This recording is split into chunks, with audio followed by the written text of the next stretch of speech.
becoming infinitely stronger starting from Marvel. Greetings, fellow multiversal adventurers. It's an honor to have you back in this saga that has us all hooked. Official channel statement: this story is 100% epic fiction, so please don't attempt real magic. The results aren't guaranteed and insurance won't cover it. The rights to this masterpiece belong entirely to its brilliant original author. We are just a barge sharing it with you. Do you want to keep being part of this amazing community? Join our ninja army of subscribers on YouTube and give this content a like. And for true fans, our Patreon has exclusive ninjutsu waiting for you. Chapter 126: The Party and the Interlude. Night in New York City, outside the island housing the Statue of Liberty. A group of tourists complained to the security guards blocking their way. "Hey, we've already booked tickets, why won't they let us in? We're very sorry, everyone. The Statue of Liberty is experiencing a malfunction and needs repairs today, so passengers are not allowed to pass through," the guard said apologetically. "To compensate you, all tickets will be refunded at double the price, and if you wish, you can enter for free tomorrow." "Okay," the tourists nodded reluctantly, their attitude agreeable. But the next moment they froze. "Hey, didn't you say there was a malfunction? Where are these people going?" Suddenly, a passenger pointed to a cruise ship in the distance. Everyone looked over and saw a group of men and women, dressed in various styles, walking in groups of over 100, chatting and laughing as they boarded the cruise ship leading to the Statue of Liberty.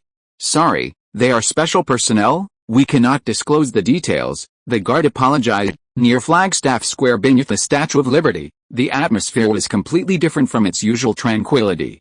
Barbecue stalls were set up, and men and women sat on blankets, transforming the area into a camping spot. Meanwhile, in the former cafe on the island, Bai Ye idly rested his right hand on his cheek and casually sent a teleportation invitation. Instantly, a refined middle-aged man in a blue robe, with a handsome face and a long beard, appeared before Bai Ye. Following him was a sturdy, square-faced man in a gray mandarin jacket, his forearms showing clearly defined muscles. Soon, group members from different worlds who had accepted the invitation quickly gathered before Bai Ye. Stark, on the other hand, stared in astonishment at being teleported directly after accepting the invitation. He hadn't expected teleportation within the same world to be possible. If he cancelled, would he be able to return to his original location? As the crowd gathered, they almost immediately noticed the white-clad youth before them. He appeared to be no more than 20 years old, with cascading black hair and ethereal beauty, his eyes gleaming with curiosity as he observed them. Apart from a few waiters, there were no other people in the room. Given that Stark had already revealed his middle-aged identity, the others immediately recognized the young man as Deep Blue, the group's administrator. "What a handsome young man. Is this what a genius is?" Master Luo gasped, deeply impressed. You? Greet Senior Deep Blue. "Thank you for your guidance." Yu Buquen suppressed his surprise at Deep Blue's age and was the first to bow to Bai Ye. The others followed suit, clasping their hands in a gesture of respect. With the chat group's voice translation, there was no need to worry about not understanding. "Alright, we're all group members. No need to be so formal. If nothing unexpected happens, we'll be spending a lot more time together in the future," Bai Ye said nonchalantly, waving his hand. Meanwhile, Kanaka Mishima stared blankly at Byakuya, a very special feeling she had felt from their first meeting. She possessed a unique sensory ability, allowing her to distinguish between humans and parasites. And now, Byakuya, simply sitting there, gave her the feeling of being radiantly bright, like a blazing sun. After a moment, the girl turned her head slightly and saw through the window a huge, bronze-green statue in the distance, holding a torch, its crown gleaming in the night sky. "Wait, is that the Statue of Liberty?" the girl exclaimed, rubbing her eyes in surprise. "Yes, this gathering was arranged by a friend. He put in a lot of effort. You can wander around the island as you like," Byakuya nodded. "Wander around? I haven't done any of that yet." The girl was secretly surprised, but then she noticed barbecue stalls and people strolling around nearby. People are barbecuing and singing under the statue? Are the regulations so lax now? Alright, stop standing there like idiots. Let's go out for a stroll. I'll show you around. I've already arranged tonight's itinerary." Bai Ye waved to the distance, and soon a young man with a gentle smile jogged over. "Mr. Bai, and a few of your friends, just call me Willie. I'll show you around the various attractions of New York City." Willie showed no surprise at the group's diverse attire, treating them like ordinary tourists. and none of the passers-by seemed surprised by their unusual clothing. Is this the future world? Uncle Nine looked around with great interest, filled with curiosity. Willie's explanations were excellent, and he quickly led the group towards the interior of the Statue of Liberty. After that, they would take a private cruise to tour the entire city of New York. Jarvis told me that Kingpin spent a fortune to book all the major tourist attractions in New York and put up banners to prevent ordinary people from visiting. You really have a big budget. Stark, following Willie's lead, stood beside Bai Ye and remarked with admiration. He had never seen anything like it before and would like to organize one sometime in the future. For a first gathering, things should be more lively. Are we supposed to just sit there silently drinking and eating? Or force conversations when there's nothing to talk about? That would be too awkward. It's better to have someone show them around, Bai Ye said casually. Stark nodded in agreement. It was indeed difficult to have conversations with people from different eras, and the situation would be too awkward. Following the tour guide, the group first went inside the Statue of Liberty for a look around, and then took a cruise ship across the sea towards downtown New York City. The strangely dressed people and sights from the future, so different from those in the Central Plains, surprised the ancient people. But just as they were immersed in the experience, an unexpected little incident interrupted their rhythm.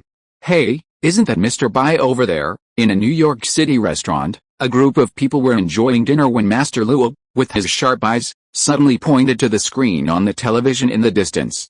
The group, all possessing excellent eyesight due to their internal energy cultivation, immediately looked in the direction Master Luo was pointing. The television screen showed a group of people in front of a huge building, holding up signs depicting Bai Ye and shouting slogans. Of course, this image only flashed by, and the television program immediately switched to another channel. Chapter 127, Taking Action Personally. It really does seem to be Mr. Bai, Kimishima-kana nodded. But Yu-Gwen and Uncle Jiu, standing nearby, had already noticed something was amiss. Although the scene had only flashed by, the expressions of those people clearly weren't very friendly. Yu-Gwen pretended nothing had happened and smiled. Senior Bai has power and influence in this world, so it's quite reasonable for him to appear on television. Bai Ye's eyes narrowed, somewhat surprised by the scene on television. He turned to look at Stark and Willie, whose heartbeats had noticeably quickened, indicating they had anticipated this. That place just now, was it the Empire State Building? Bai Ye thought to himself, I knew this wasn't on our itinerary for today's tour. Apparently, we avoided it beforehand. The next moment, Bai Ye's usually suppressed senses were fully activated, and he could hear almost the entire city of New York. He quickly understood what was going on. Lin Jiu chimed in, Brother Yu is absolutely right. It would be strange if Mr. Bai wasn't on television. Yes, yes, yes, yes, Master Luo echoed, also realizing what was happening. Seeing so many people trying to smooth things over, Bai Ye's mood worsened, and he clicked his tongue inwardly. But knowing it was none of their business, he suppressed his displeasure and said, Let's continue eating. We still have 2 more places to visit, so we need to replenish our energy. Willie, who had originally planned to visit 7 more places, understood perfectly and crossed out 5 of them, standing to the side with a smile and nod. Soon, half an hour later, the group bid farewell to Bai Ye, satisfied with their trip. By the way, since you've come all this way, don't rush off. Before you leave, I have some gifts for you, Bai Ye said with a smile. Gifts? The group exchanged glances, somewhat expectant. Yes, Mr. Willie can take you there too, Bai Ye said. These were gifts he had prepared in advance, tailored to each person's individual style. For example, for Yu-Gwen, he had prepared a complete arms manufacturing supply chain and a large quantity of rocket launchers.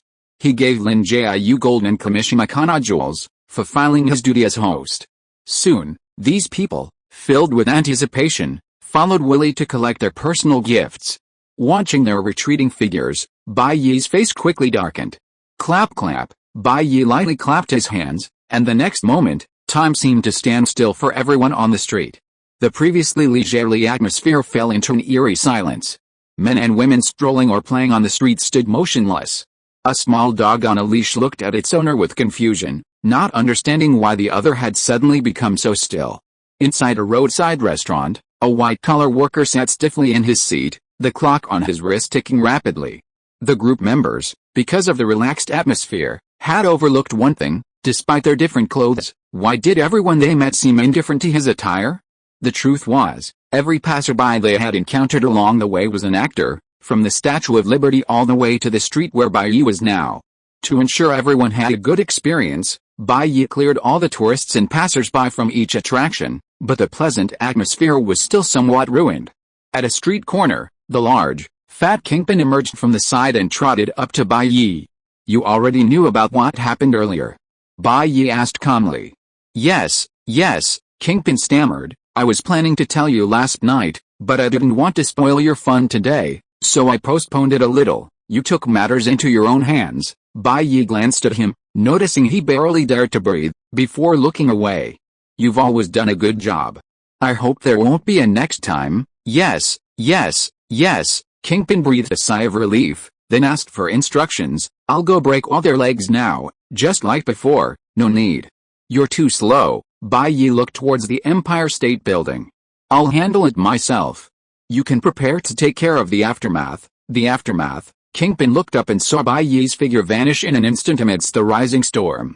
Outside the New York Capitol, protests erupted incessantly. These people seemed to have forgotten the humiliating beating they'd suffered at the hands of Bai Ye just over 10 days prior, their arrogance returning, once again transforming them into freedom fighters. Standing atop the Empire State Building, looking down at the crowd, Bai Ye's eyes were icy cold, always indignant, always tearful, never learning their lesson, always being used as pawns. "Fine, I'll settle this all at once this time, to avoid a recurrence." Thinking this, Bai Ye leaped lightly, his body rapidly descending through the air, accelerating until it exceeded the speed of sound, crashing heavily to the ground. Boom! Before the crowd could react, Bai Ye's body, landing like a superhero, smashed into the Empire State Building, creating a 10-meter wide crater. Flying debris instantly pierced through the bodies of the protesters, their screams echoing throughout the area. The chaos at the scene was broadcast live everywhere. Amidst the smoke and dust, Bai Ye slowly rose, ignoring the cries of agony outside, and walked towards the interior of the Empire State Building. It's him, that mutant evil." As the smoke cleared, someone pointed at Bai Ye's back and shouted. But before the other person could finish speaking, Bai Ye didn't even turn his head. He lightly touched the ground with the toe of his right foot and slammed it backward. Boom! Starting from Bai Ye's heel, large cracks shattered and spread out in a teardrop shape behind him. The person who pointed at Bai Ye, along with a dozen or so onlookers, were swept up by the hurricane and slammed into the building wall behind them, their fate unknown. Annoying, Bai Ye impatiently picked at his ear and continued walking inside. He didn't even turn his head from beginning to end, as if the dead were not worth his attention. Inside the White House, President Ellis, watching this scene through the live broadcast, stood frozen in place, completely speechless. How dare he? How dare he make a move directly? Isn't he afraid of our army? Ellis was so shocked she couldn't express it in words. Turning around, she saw Rodriguez also looking surprised. Meanwhile, Bai Ye slowly pushed open the doors to the Capitol building and walked in, entering amidst the somewhat somber atmosphere of the meeting. Chapter 128 Unleashing a Bloodbath. Inside the Empire State Building, all the relevant personnel at the hearing sat quietly, preparing for this meeting that was so closely related to Bai Ye. It is with great regret that we announce that Mr. Bai Ye is unable to attend today as a witness. We have tried to contact him, but unfortunately, we have received no response. He will have to give his testimony in absentia. The presenter on the stage spoke calmly, looking at the crowd below. He really didn't come, huh?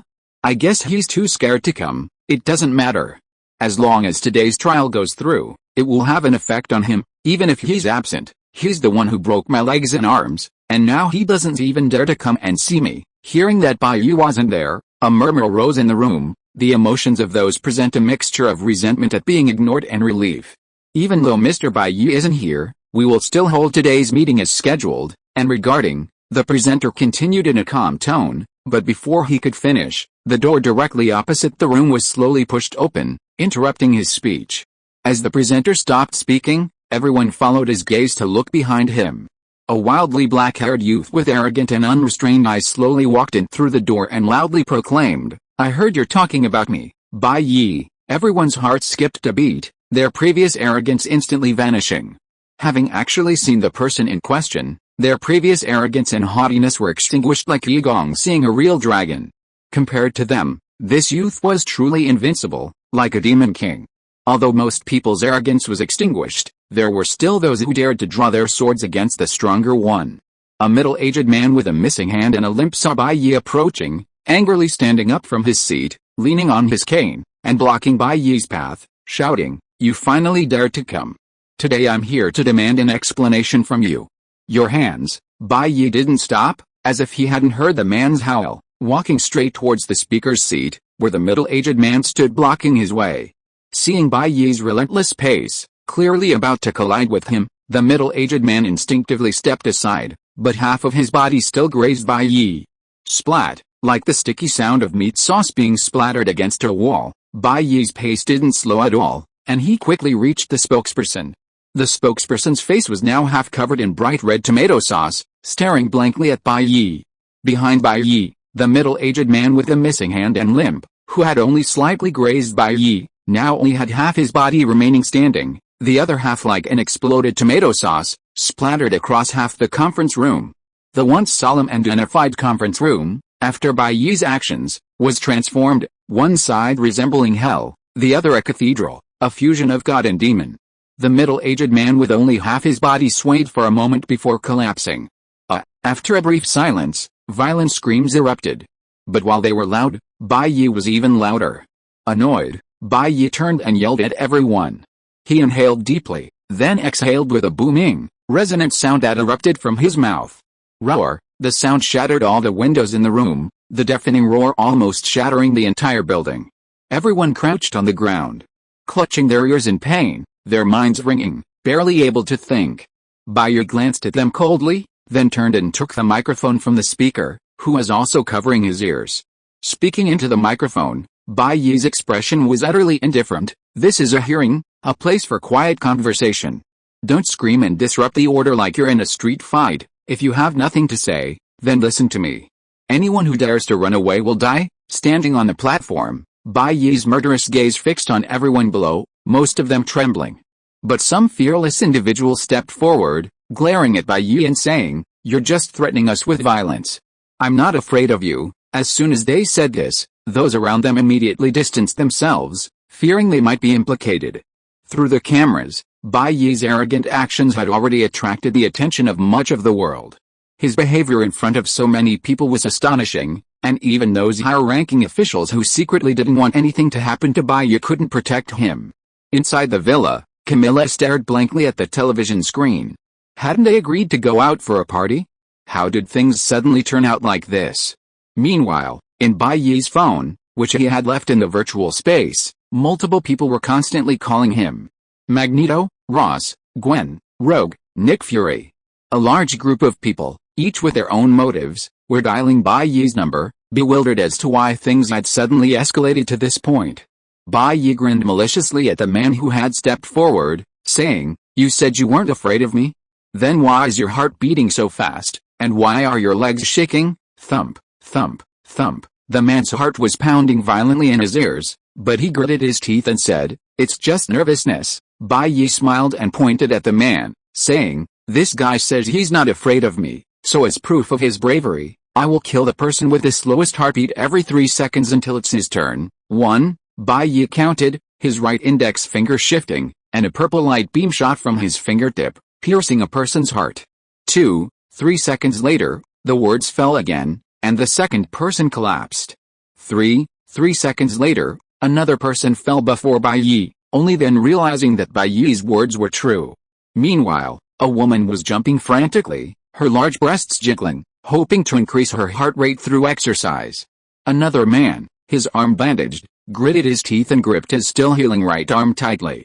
A moment later, an uncontrollable pain escaped his lips, his heart pounding wildly in agony.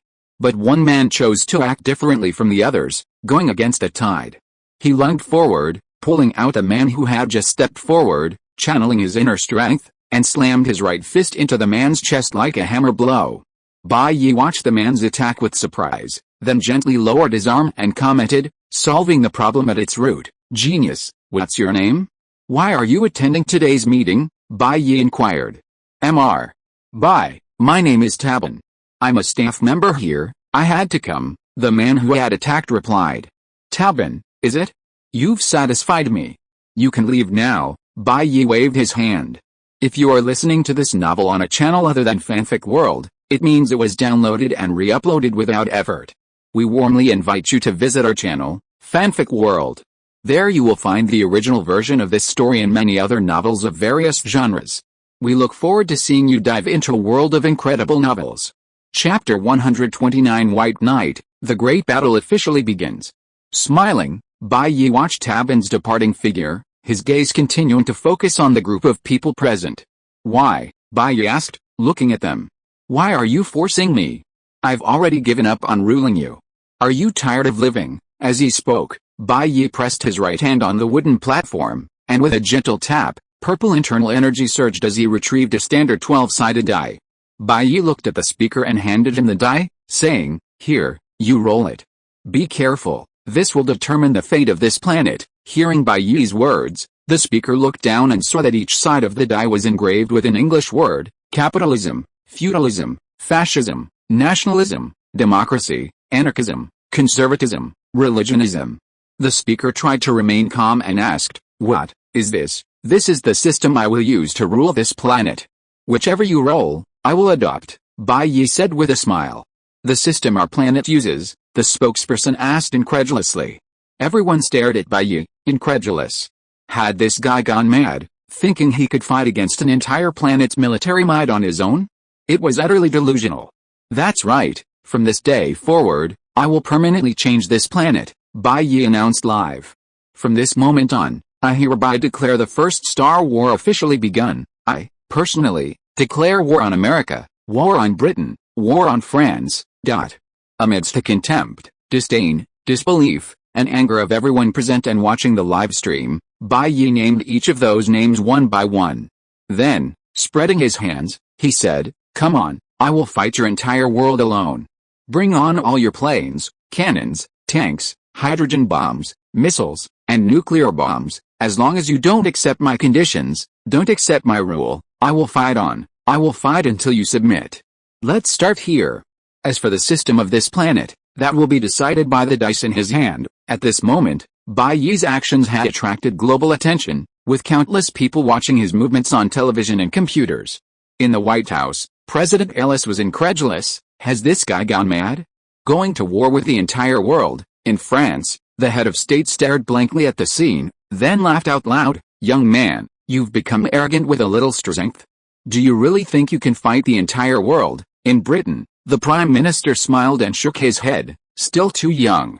Bai Ye looked at the spokesperson and said, Come on, roll your dice. Now the fate of the entire world is in your hands. You will endure as long as the history of this planet. Under Bai Ye's gaze, the spokesperson's hands trembled, then he resolutely threw the dice. The dice spun once under the watchful eyes of everyone, bouncing lightly twice on the ground before coming to a stop. Under their gaze, Bai Ye crouched down, gently picked up the dice, and said, Not bad, you actually rolled democracy, a very lucky draw. Now, I will propose, in a democratic way, the destruction of this place. Does anyone agree? Bai Ye raised his right hand and asked. I object, I disagree. How could we possibly agree? Of course, no one agreed, and the crowd immediately roared. Alright, the current vote is 178, 1 vote in favor, 78 votes against. Bai Ye smiled slightly. However, as the future Emperor of Earth, I possess veto power. I will represent the name of democracy and oppose your objections. Without giving them a chance to react, as soon as he finished speaking, the force of Bai Ye's right fist instantly pierced and shook the Empire State Building. Boom! The terrified and panicked gazes of the crowd were frozen in place for a moment. A visible white shockwave pierced through the entire Empire State Building from bottom to top. The Empire State Building, a 381-meter-tall, 102-story structure of reinforced concrete, with at least several decades of life remaining, couldn't withstand even a second of Bai Ye's punch, exploding instantly. Countless fragments of debris and dust shot into the sky, scattering outwards and causing massive casualties. Outside, various news helicopters and reporters had already swarmed the area, their equipment, long lenses and short lenses, broadcasting the scene. Countless people watched in disbelief. Hey, did you see that? One punch, and the entire building was blown up. How is that possible? How could a human do that? It must have been a bomb. Right, what a charlatan. How could anyone single-handedly defeat the entire world? Meanwhile, in Utopia, Magneto watched this scene, feeling his blood boil, as if he had been given a second spring. Finally, we're going to have a real fight with humanity, Magneto exclaimed excitedly. For him, no matter who was fighting humanity, he would definitely lend a hand. Professor X looked helplessly at his old friend. Having witnessed Bai Ye's attack on the omniscient and omnipotent immortal, he had no doubt about Bai Ye's destructive power. But this is too radical, Professor X sighed, only to turn around and see his old friend looking at him with a dangerous gaze. Now is the perfect time for the resurgence of mutants. Don't hesitate any longer. If you dare to stop me, I won't hold back, Magneto said coldly. The excited mutants around them watched Magneto and Professor X bickering again, unsure of what to say. But even the students of the Institute of Mutants, out of their mutant identity, still tried to persuade Professor X. When did I say I would stop it? And can I even stop it? Professor X, in his wheelchair, said helplessly. Bai Ye's figure suddenly appeared in front of a live broadcast camera, calmly stating to the camera, I will arrive at the White House in 60 minutes. In the meantime, use all available weapons. If the United States doesn't surrender by the time I arrive at the White House, then the White House will explode, just like this place. After saying this, Bai Ye lightly patted the reporter's shoulder and headed towards Washington at a speed of 100 meters per second. At this pace, he could reach the White House in about an hour. World War I lasted 4 years, World War II lasted 6 years, and he didn't have that much time to waste. He planned to end the war within 3 days and achieve dominance over this planet. As for what would happen if he couldn't dominate the planet within 3 days? He would simply truce for a while and launch a second interplanetary war a few years later. Chapter 130 Let the World Calm Down. In New York City, Uncle Nine stared at the stacks of gold bars in front of him, each the size of a human head, feeling as if he were living in a dream. These gold bars were something he could never earn in a lifetime, yet they were piled up so easily before him. This is too much to ask, Lin Jiu coughed lightly, wanting to refuse, but unable to bring himself to say it. Bai Ye had given far too much? Mr. Lin, please accept them. This is Mr. Bai's kind gesture. Your friendship with him is far more than just a few gold bars, Willie advised with a gentle smile. After some back and forth, Lin Jiu finally accepted the gold bars. Feeling the heavy weight in his hands, a weight that even his physique struggled to grasp, Lin Jiu couldn't suppress the smile that played on his lips. Carrying the box of gold bars, Lin Jiu walked out somewhat unsteadily, only to see Master Luo, Kimishima Kana, and the others excitedly emerging from their respective gift-giving areas. They exchanged glances, all noticing the undisguised surprise in each other's eyes. Before they could speak, a deafening roar suddenly came from afar, shaking the entire city. Boom! The group looked up in astonishment, only able to discern the source of the sound, but unable to understand what had happened. The sound alone was insufficient to determine the cause. Stark's expression changed, and he immediately shouted, Jarvis, what was that sound? It was the sound of Mr. Bai Ye destroying the Empire State Building, Jarvis said slowly, but it startled Stark. You said Bai Ye destroyed the Empire State Building? Has he gone mad? Stark was incredulous. Today, countless others shared his disbelief. Bai and the others nearby looked over upon hearing him mention Bai Ye, but Stark couldn't care less and hurriedly asked, Where's Bai Ye now? What is he planning? After destroying the Empire State Building, Mr. Bai's now heading towards the White House, preparing to launch World War III. Jarvis's words repeatedly shook Stark's mind. He simply couldn't comprehend Bai Ye's thought process. Mr. Stark, what happened to Mr. Bai? Seeing this, Kimishima Kana stepped forward and asked. Stark reluctantly relayed the information he had just received from Jarvis, causing the scene to fall silent in shock. Even Bai, after chatting in the group for so long, already knew the power of modern weaponry. A single fully armed army could probably slaughter the entire Five Mountain Sword sect, not to mention the weapons specifically designed for killing. And Bai Ye was now facing an entire planet. Judging from the earlier friendly conversation between Bai Ye and the others, this was a spur-of-the-moment decision, showing no regard for human strength. While the group fell silent in shock, Stark began frantically calling out to Bai Ye in the group chat. Playboy, @Deep Blue, calm down, don't do anything rash. Playboy, we can sit down and talk, don't go to extremes. Deep Blue, it's humans who are being reckless. I'm just helping them regain their senses. Deep Blue, don't worry, the death toll won't be too high. Compared to the previous 2 wars, this is an acceptable price. Deep Blue, I'll stop once they calm down and realize they should kneel before me. Stark was dumbfounded by Bai Ye's comments in the group chat. So, you beat up the whole world to calm it down? And you're the one being wronged? The others present were also speechless. They didn't know how to evaluate the big boss's thinking.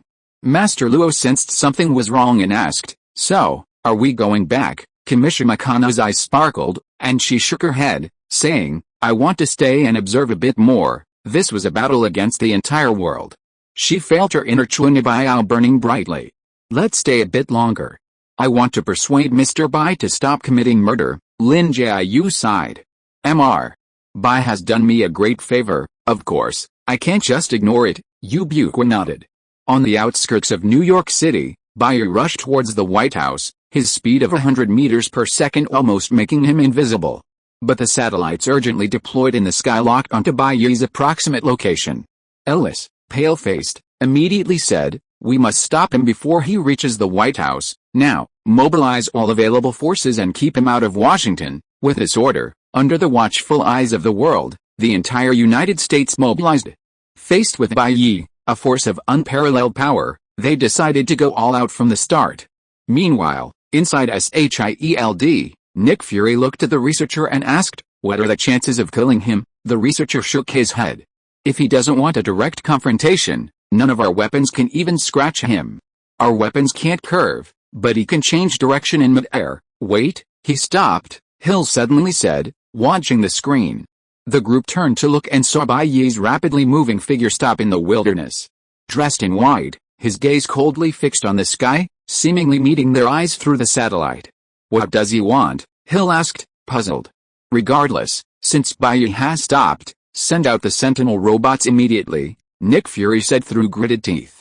But Director, our robot isn't finished yet, Coulson said. Less than a month had passed, and the theoretical part wasn't even complete.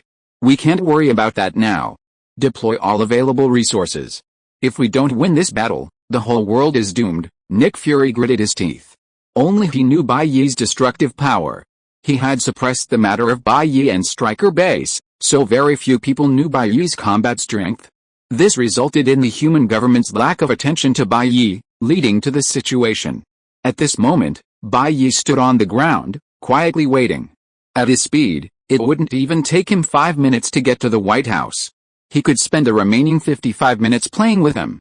Arms crossed, Bai Ye's eyes slightly closed, his black hair billowing wildly in the air, like a sleeping demon god. 20 minutes later, he slightly opened his eyes, looking into the distance. A dozen kilometers away, a fighter jet was transporting more than a dozen giant, dark gray humanoid creatures towards them. Looking at the creatures thrown from the fighter jets, a hint of surprise flashed in Bai Ye's eyes. I didn't expect the first to arrive on the battlefield to be the Sentinels. Chapter 131 Nuclear Explosion. In the suburbs, fighter jets rapidly approached within 10 kilometers of Bai Ye. Upon closer inspection, the hatches opened, and 20 Sentinel robots were ejected from the fighters. Already in activation mode, the Sentinel robots sensed the presence of mutants within 10 kilometers, their eyes flashing crimson light as they fully activated. They twisted in mid-air, exploding into a cloud of gray mist, and traversed space to arrive beside Bai Ye. In a mere instant, 7 Sentinels surrounded Bai Ye, their right hands transforming into blades, stabbing at various points on his body. The remaining Sentinel's eyes glowed red, and over a dozen fiery laser beams burst forth, striking Bai Ye. Facing the Sentinel onslaught, Bai Ye merely smiled calmly, using an old version from a dozen days ago to deal with me? You underestimate me. In a flash, Bai Ye clenched his fist, unleashing a terrifying force of tens of thousands of tons from his body, instantly blasting away the surrounding Sentinels, then allowing himself to be bathed in laser light. A dozen scorching rays of heat raged across Bai Ye's body, but could only pierce his skin before failing to penetrate. At this moment, Bai Ye's strength, defense, and healing abilities were more than 10 times greater than they had been a dozen days ago. The lasers couldn't even pierce his body, maintaining a balance amidst the constant destruction and regeneration of his flesh. Concentrated purple true energy covered Bai Ye's body, forming an inexhaustible suit of armor, alleviating the embarrassment of his torn clothes. This feel, it's definitely not adamantium alloy. Bathed in the lasers, Bai Ye clenched his right fist, looking at the sentinels he had sent flying with surprise. Despite not being equipped with adamantium alloy, not a single one was damaged. Another upgrade?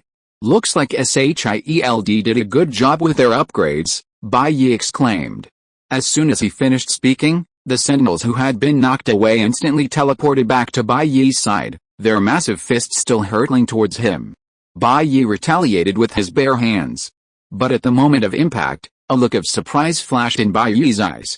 Because of the destructive shockwaves emanating from the contact surface, kinetic energy no less than the force he had just unleashed was entirely returned, causing Bai Ye's body to sway slightly.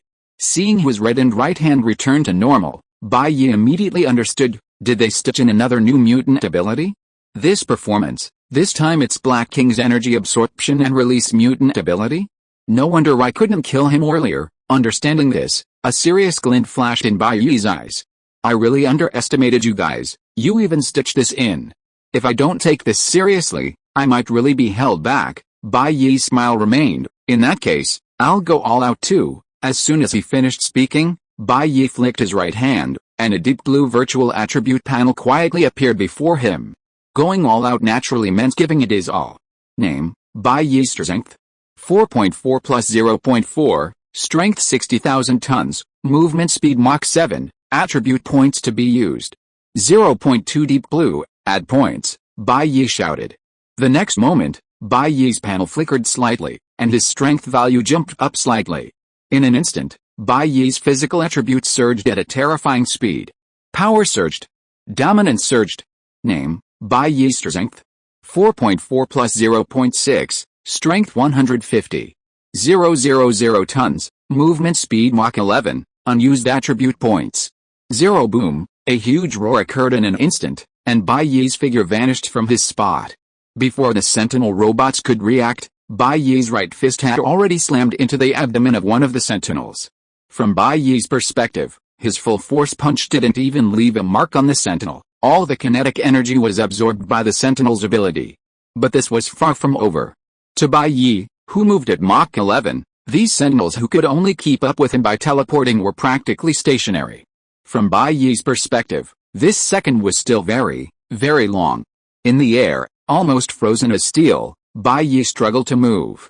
1 punch, 10 punches, 100 punches, 1,000 punches.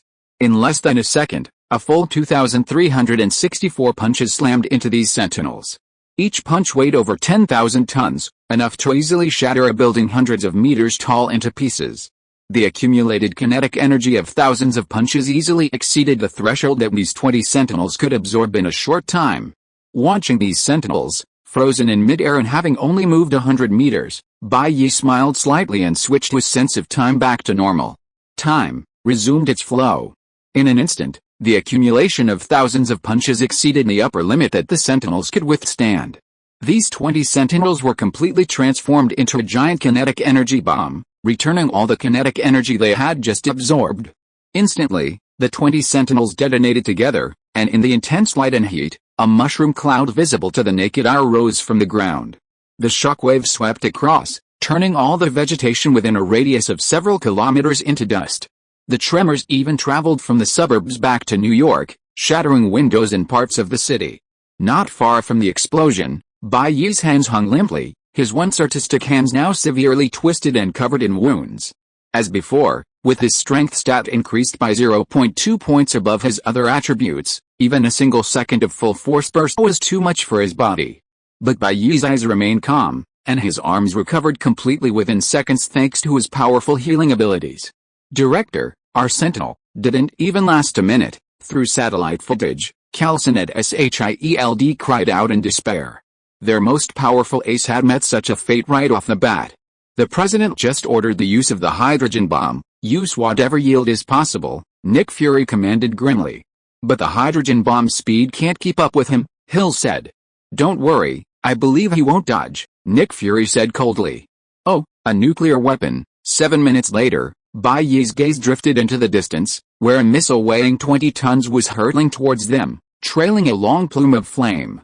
Hey, a nuclear bomb with such a huge yield, And a speed that's not even Mach 1, you're just making sure I won't dodge, aren't you? Looking at the distant nuclear bomb, Bai Ye gave a speechless twitch of the corner of his mouth, then suddenly grinned. I'm really not going to dodge. With that, under the watchful eyes of the satellites in the sky, Bai Ye stepped on the air and deliberately moved towards the hydrogen bomb. He actually didn't dodge, Carlson said incredulously. Watching Bai Ye's figure approach the hydrogen bomb on the screen, and then, at the moment of contact, a blinding light illuminated half the sky. Chapter 132 The strongest man to emerge from a nuclear explosion. Damn it, how can he be so strong? Inside the White House, President Ellis watched Bai Ye blow up buildings and take down sentries, utterly bewildered. I remember when this guy was fighting that green lizard, he wasn't this powerful. Ellis, whose understanding of Bai Ye was still stuck in version 3.2 from a month ago, couldn't comprehend how Bai Ye, now in version 5.0, could be so strong. It hadn't even been 2 months, how could this enemy hero's strength have increased so ridiculously? It's alright, as long as we use nuclear weapons, we can definitely win, Ellis reassured himself, then pressed the detonation button the instant Bai Ye made contact with a nuclear bomb. The Tsar Bomba, codenamed Ivan by the Soviet Union, after several reductions, had a yield of 50 megatons of TNT. It weighed 27 tons, was 8 meters long, and 2 meters in diameter. The bomb Bai Ye was facing, after being rapidly increased in weight to 20 tons, could rival the Tsar Bomba for the title of the greatest hydrogen bomb in history. In the instant of detonation, an extremely blinding light erupted. The change in light clearly felt throughout the Americas, with many people instantly blinded by the immense radiance. After a brief period of intense light, those with good vision across America could look up and see a massive fireball, thousands of meters wide, appearing in the sky. A mushroom cloud, 6 or 7 times the height of Mount Everest, then rose into the heavens, blotting out the sun. Compared to this hydrogen bomb, the Sentinel's explosion was utterly insignificant. Everything within a radius of tens of miles was destroyed. The massive shockwave swept across, even engulfing a portion of New York City, causing massive casualties. If this nuclear bomb had detonated in downtown New York City, the entire city would likely have been annihilated. At the very center of the blast, Bai Ye's outermost layer of body, about 2 or 3 centimeters thick, was instantly vaporized by the instantaneous temperature of hundreds of millions of degrees. But this was only the first wave of damage. Although the temperature quickly cooled, the terrifying shockwave immediately propelled his body forward. During this time, his body, already reduced to less than 20 kilograms, continued to peel away. If someone could observe from the epicenter of the nuclear explosion, they would see human remains flying in the flames.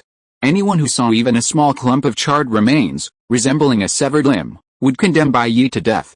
But only Bai Ye himself knew that this was far from the truth. Yes, Bai Ye was not dead. Even though his arms had vaporized, his thighs were reduced to half-charred remains, and his brains were hot enough to cook an egg instantly, this still hadn't brought him to the brink of death. Bai Ye's current healing ability meant that as long as a single clump of active cells the size of a longan remained, he could regenerate back to his original body within 5 minutes using his incredible power. And to be on the safe side, Bai Ye had already partially etherealized his core body to prevent himself from overdoing it and dying after pushing his limits. But while the situation Bai Ye faced was critical, it proved that his caution was unfounded. The nuclear bomb couldn't kill him. 3 seconds later, only a fist-sized piece of Bai Ye's body remained, but the nuclear bomb's power had weakened to the point of not destroying him. After enduring the damage for a moment with his terrifying physical strength, Bai Ye's healing ability quickly took effect, regenerating rapidly. His body's cells divided and healed at breakneck speed, each second representing a loss of hundreds of years of lifespan. Name: Bai Ye. Lifespan: 52 million, 52.01 million, 52.03 million, 52.09 million. As his cells continued to deplete, the upper limit of his lifespan on his attribute panel actually increased higher and higher. Because destruction is also a form of training, as Bai Ye continued to heal, his physical strength continued to increase, and the enhancement of his physique directly led to an increase in lifespan. Compared to the increase measured in tens of thousands, the loss from healing at this moment was negligible. 7 seconds later, as the power of the nuclear explosion weakened, Bai Ye's body maintained a balance between destruction and regeneration, and then quickly gained the upper hand. Soon, the fist-sized charcoal ruptured, revealing a continuously expanding, crystalline chunk of flesh inside. In the blink of an eye, the chunk of flesh transformed itself into energy by devouring its own cells. Relying on this ability to consume itself, the fist-sized chunk of flesh doubled in mass within the fireball. Gradually, a humanoid figure the size of an infant appeared amidst the raging flames, then grew larger and larger with a wind. 2 years old, 5 years old, 10 years old. The next moment, everything suddenly fell silent. Bai Ye's body seemed to have jumped through time, returning to its state a minute earlier. Within the fireball, a head of wildly flowing black hair reaching his waist, a handsome face with incredibly bright eyes, and a carefree smile on his lips, floated in the flames. Name, Bai Ye. Lifespan: 60 million strength. 4.4 plus 0.6 4.5 plus 0.6, strength 200,000 tons, movement speed Mach 12, constitution 4.4 plus 0.4 4.5 plus 0.4, 60 strands of internal energy per second, currently possessing 5,800 years of internal energy. After these days of playing around, his attributes, already on the verge of collapse, were further boosted by 0.1 from the destruction caused by the hydrogen bomb. This directly triggered the refresh conditions of the attribute panel, instantly refreshing all the damage to his body, restoring him to his original state, and making him even stronger. Haha. Haha. Ha ha ha ha ha ha ha ha. Within the fireball, Bai Ye pressed his right hand to his forehead and laughed wildly, his laughter shaking everything and extinguishing the surrounding flames. Is he dead? Inside SHIELD, several people looked at each other, then stared intently at the massive fireball on the screen. He should be dead, that's comparable to the Tsar Bomba's yield, Hill said. Hopefully, if even a hydrogen bomb can't kill him, the whole world might really be going to be ruled by him, Nick Fury sighed. But not long after, a trajectory emerged from the other end of the fireball, the shockwave from its extreme speed shattering the flames within hundreds of meters. He really isn't dead, and it feels, not only unharmed, but even stronger. Nick Fury's face was ashen, like he'd just eaten a dead rat. The others beside him were also filled with despair. How could they possibly defeat such an enemy? After breaking through the fireball, Bai Ye remained suspended in the air using his internal energy, arms crossed, waiting quietly. There were still 15 minutes left before the 1-hour deadline, and he didn't mind waiting a little longer. What about Plan B? How did they do? Nick Fury asked Kelson. At this moment, Kelson came back to his senses, immediately checked the situation, and then his face turned ashen again as he said, it failed again. All the personnel targeting Bai Ye's entourage have lost contact. Chapter 133 Kneeling and Surrendering. 10 minutes earlier in New York City, Camilla watched the news broadcast on television, a helpless smile playing on her lips. How could a simple outing with friends turn into a war? Just as she was utterly speechless, the villa was surrounded by dozens of heavily armed agents. With a command from the leading officer, the villa's main door was blown open, and squads of agents poured in. Hearing the commotion outside, Camilla rolled her eyes, got up, went into the kitchen, grabbed a fruit knife, and headed outside. In a flash, she moved with lightning speed, instantly leaving a scarlet welt on the necks of the dozen or so agents who had entered through the front door.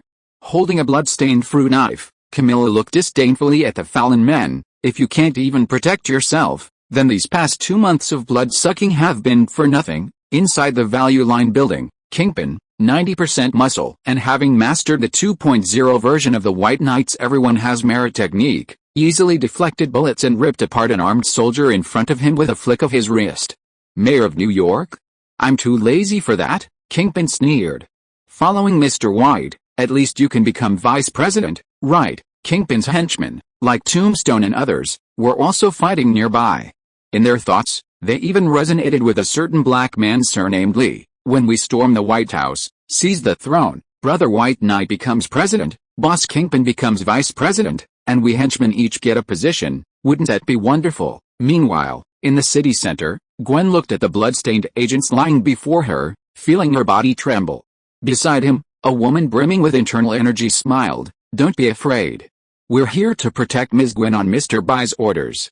Just wait a few minutes, and everything will be all right.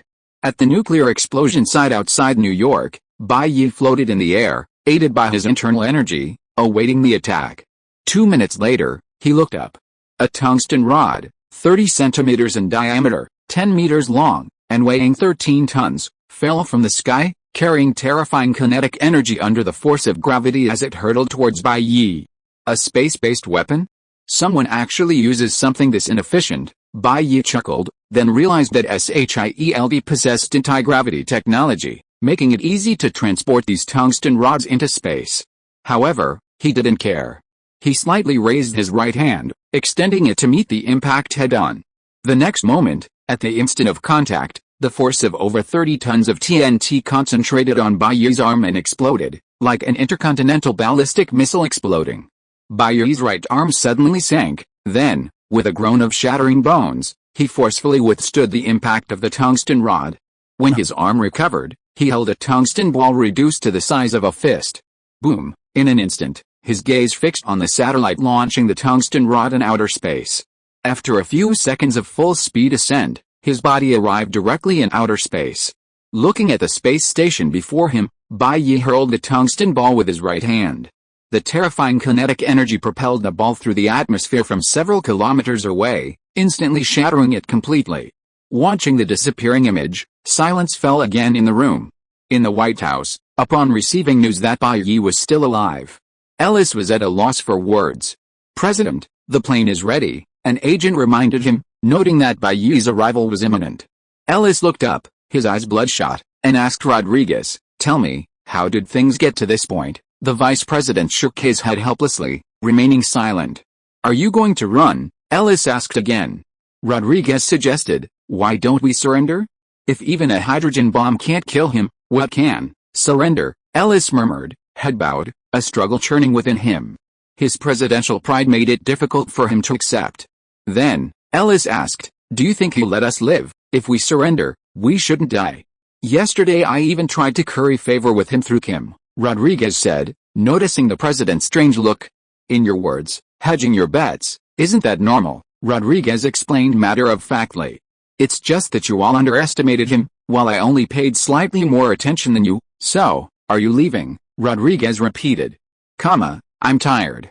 Let it all end." In the silence, Ellis pushed away the Secret Service agent who came to help her, saying wearily, "Let him rule if he wants. It's not like our country is the only one suffering. To hell with superhumans. What does biology say?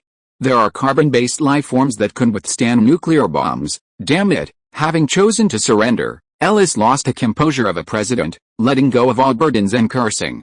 Bai Ye looked up at the sky and calculated the time. 55 minutes had passed. "The time is about right. Hopefully, they will choose the right path," Bai Ye said calmly. The next moment, his figure flashed, heading towards Washington. At 10 times the speed of sound, the air vibrated wherever he passed, and the air stirred up within 100 meters was enough to shatter steel into fragments. Without slowing down, Bai Ye's body rushed straight into Washington, D.C., shattering windows in his path. Then, precisely at 59 minutes past the hour, with a deafening roar, Bai Ye came to a steady stop at the White House entrance. His gaze, piercing through the billowing smoke, locked onto the president and vice president waiting not far away.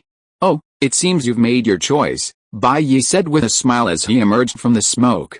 "Truly, heroes emerge from among the young," Rodriguez greeted them with a smile. "From now on, whatever Mr. Bai says is law. We will obey your orders completely. Discretion is the better part of valor, so you're preparing to surrender." Bai Ye looked at the two men. Even the Secret Service agent standing beside him were tense, under immense pressure, unable to remain calm. "Of course, Mr. Bai, do you remember me? Yesterday I asked Kingpin to pass on a message to you." Rodriguez tried to say something, but Bai Ye pushed him aside. "This is none of your business," Bai Ye said, walking over to Ellis. "And you? I haven't heard your opinion." I surrender too," Ellis said, her face ashen. "Looks like they're still not entirely willing." Bai Ye stared at Ellis's face, then suddenly laughed. "Since that's the case, then you all kneel down before me." "Huh?" Everyone stared at Bai Ye in astonishment. "I said, I told you to kneel before me, didn't you hear me?" Bai Ye said coldly. "Is there a problem with the losers kneeling and surrendering to the victors?" Chapter 134. Time waits for no one. In the White House, Bai Ye stared at Ellis calmly and said, "It's just bending your knees and kneeling. Don't tell me your knees can't bend, that you can't kneel." Facing Bai Ye's gaze, Ellis felt like he was being stared at by a Tyrannosaurus Rex, cold sweat pouring down his forehead. Should I kneel too? Rodriguez, behind Bai Ye, smiled. But Bai Ye was too lazy to pay attention to this born to be a bureaucrat. Making such a guy kneel wouldn't put him at all. I said, kneel. Do I have to repeat myself? Bai Ye looked at Ellis, his tone indifferent. Then, seeing the frozen scene, a contemptuous smile appeared on his face. It seems you still don't understand your current position. 3. Bai Ye began to count down, the pressure of death causing Ellis's legs to tremble. 2. Bai Ye drawled, his eyes turning cold.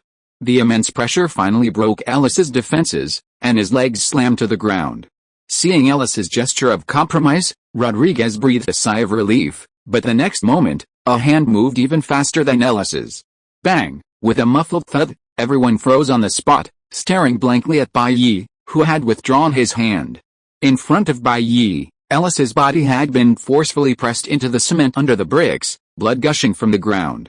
Did this guy really think I cared about his kneeling? Why was he so stubborn with me? Bai Ye muttered under his breath, then a purple light flashed, and his gaze fell on Rodriguez. Hey, Rodriguez jumped. Huh? Yes, from now on, you're the president of this country. Any questions? Bai Ye asked. No, I love the position you've given me. Rodriguez never expected to be promoted so easily, and a smile that looked like a cry appeared on his face. However, won't you take the presidency? Rodriguez asked. I can kill your whole family even without the presidency.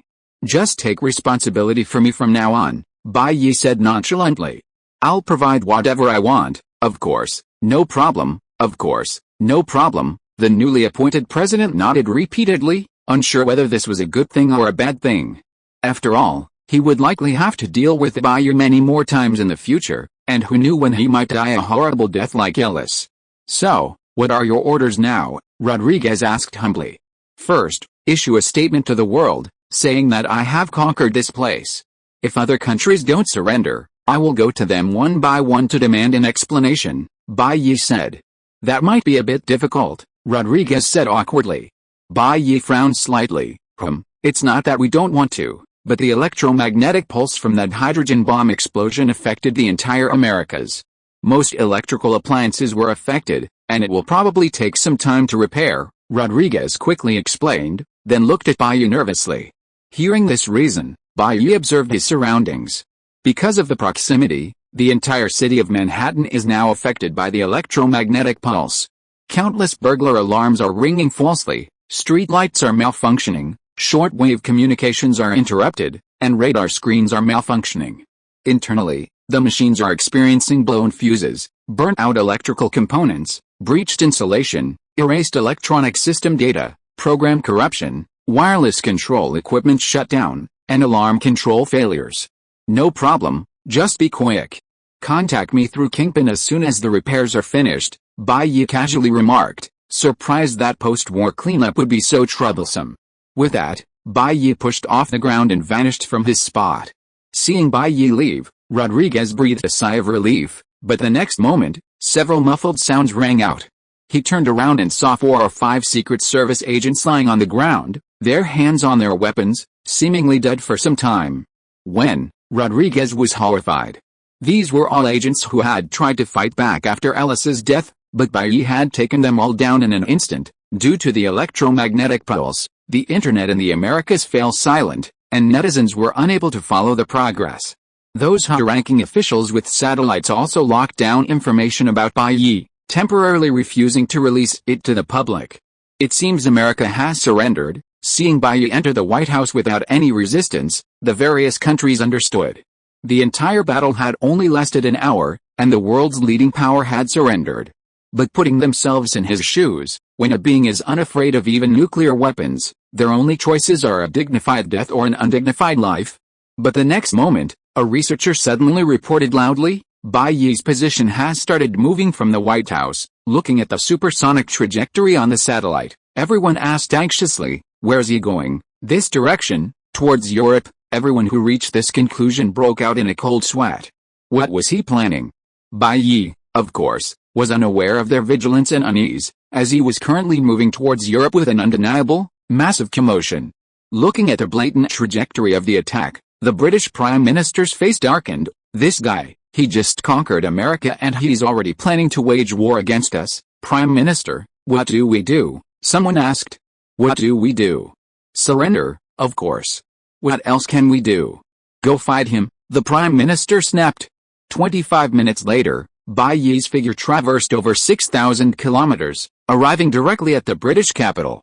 Even those there, unwilling to surrender, had no choice but to do so. But to their surprise, Bai Ye had no intention of negotiating. Instead, he flew low around the British capital. At terrifying speed, he circled the outskirts of London, the destructive force of 10 times the speed of sound causing the earth to shatter wherever he went, soon forming a trench surrounding London. From above, one could see a middle finger pointing directly at London from below.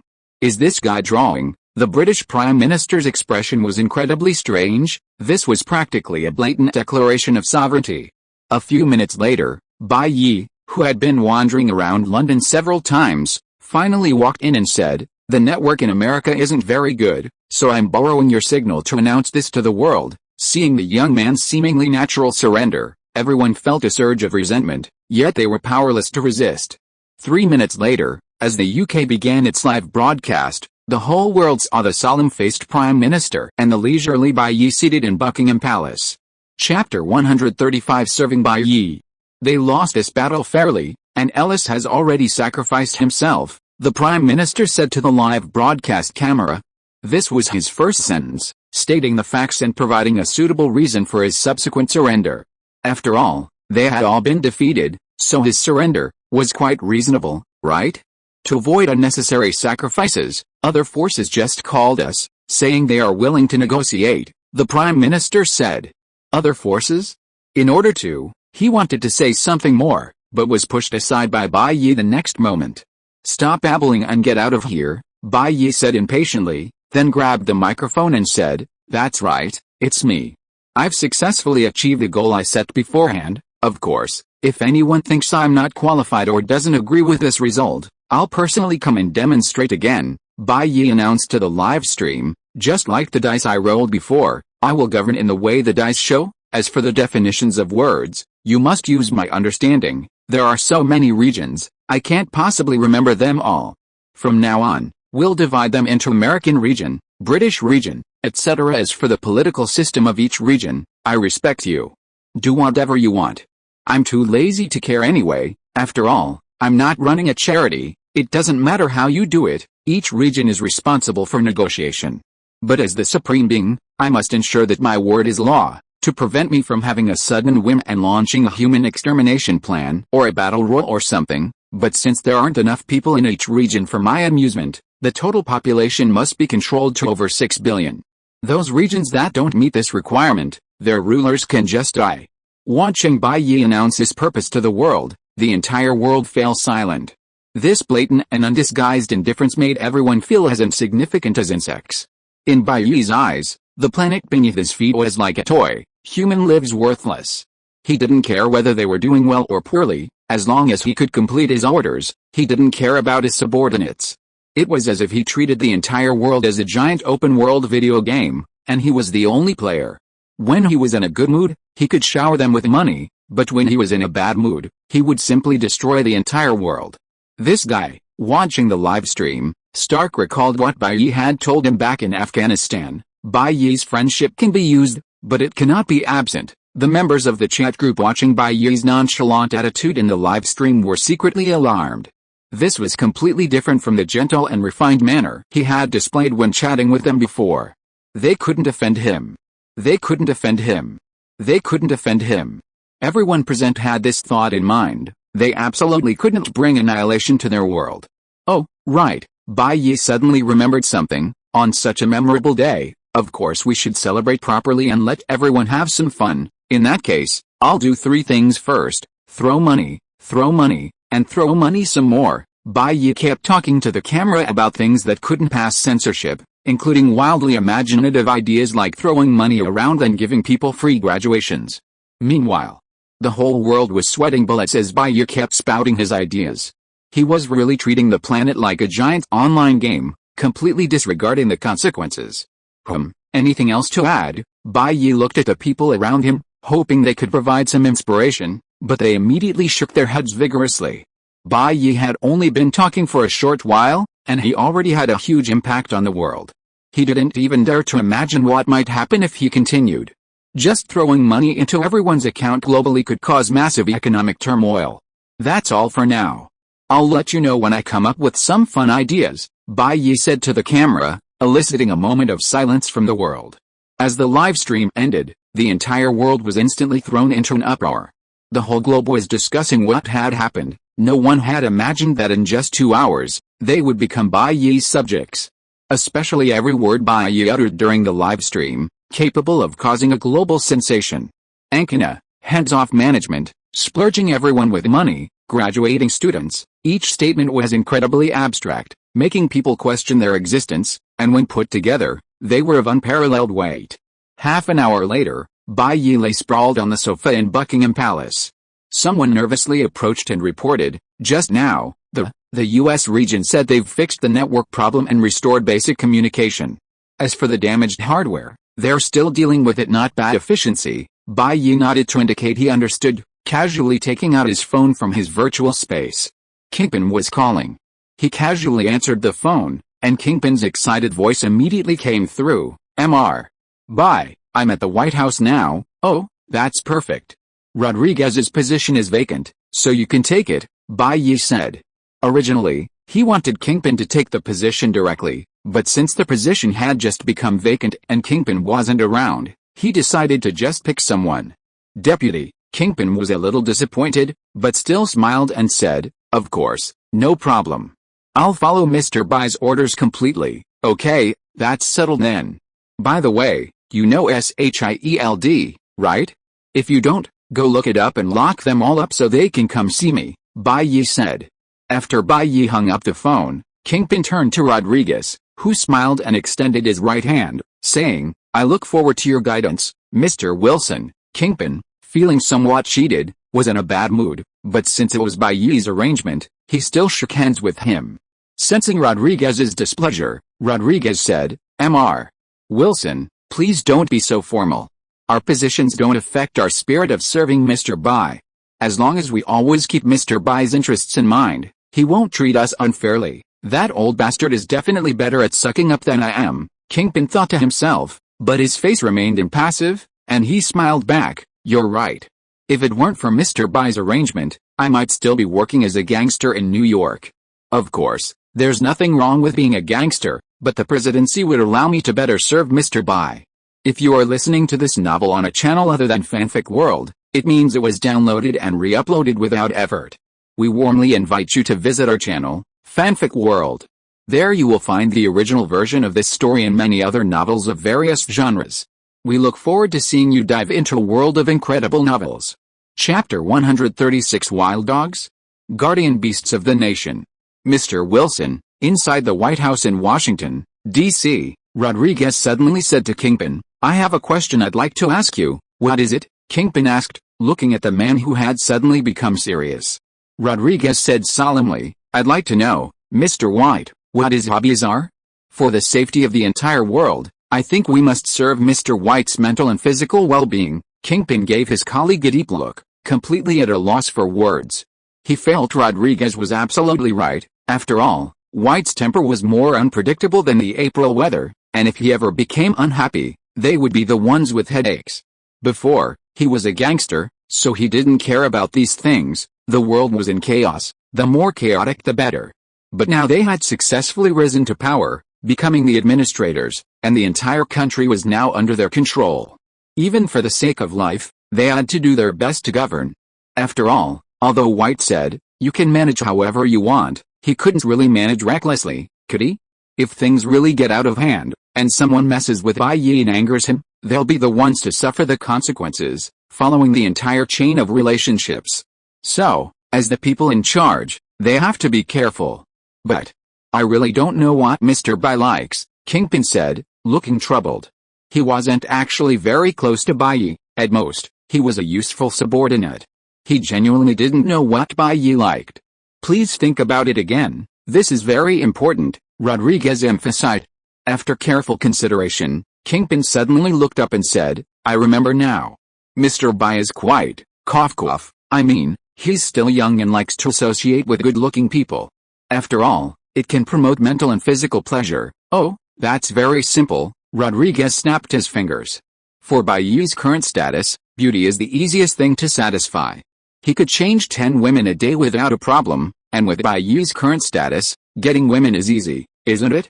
I'll go arrange the global beauty pageant right away, Rodriguez said hurriedly, but was immediately stopped by Kingpin.